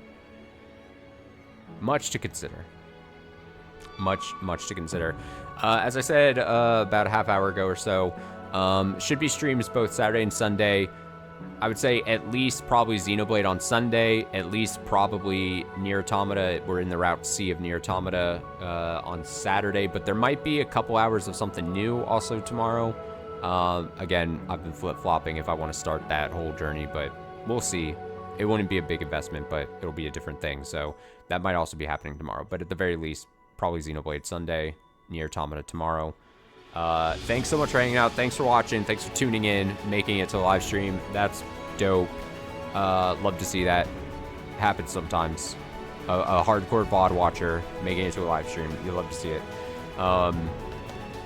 Have a nice rest of your night. Take it easy. Stay safe. Stay well. I'll be on the rest of the week or weekend. Mostly days, probably. Day streams. And then, like I said, next Fata Morgana in 4 days from now. Because I can count. This music is so intense. For a sign off. All right. Have a good one. Take it easy.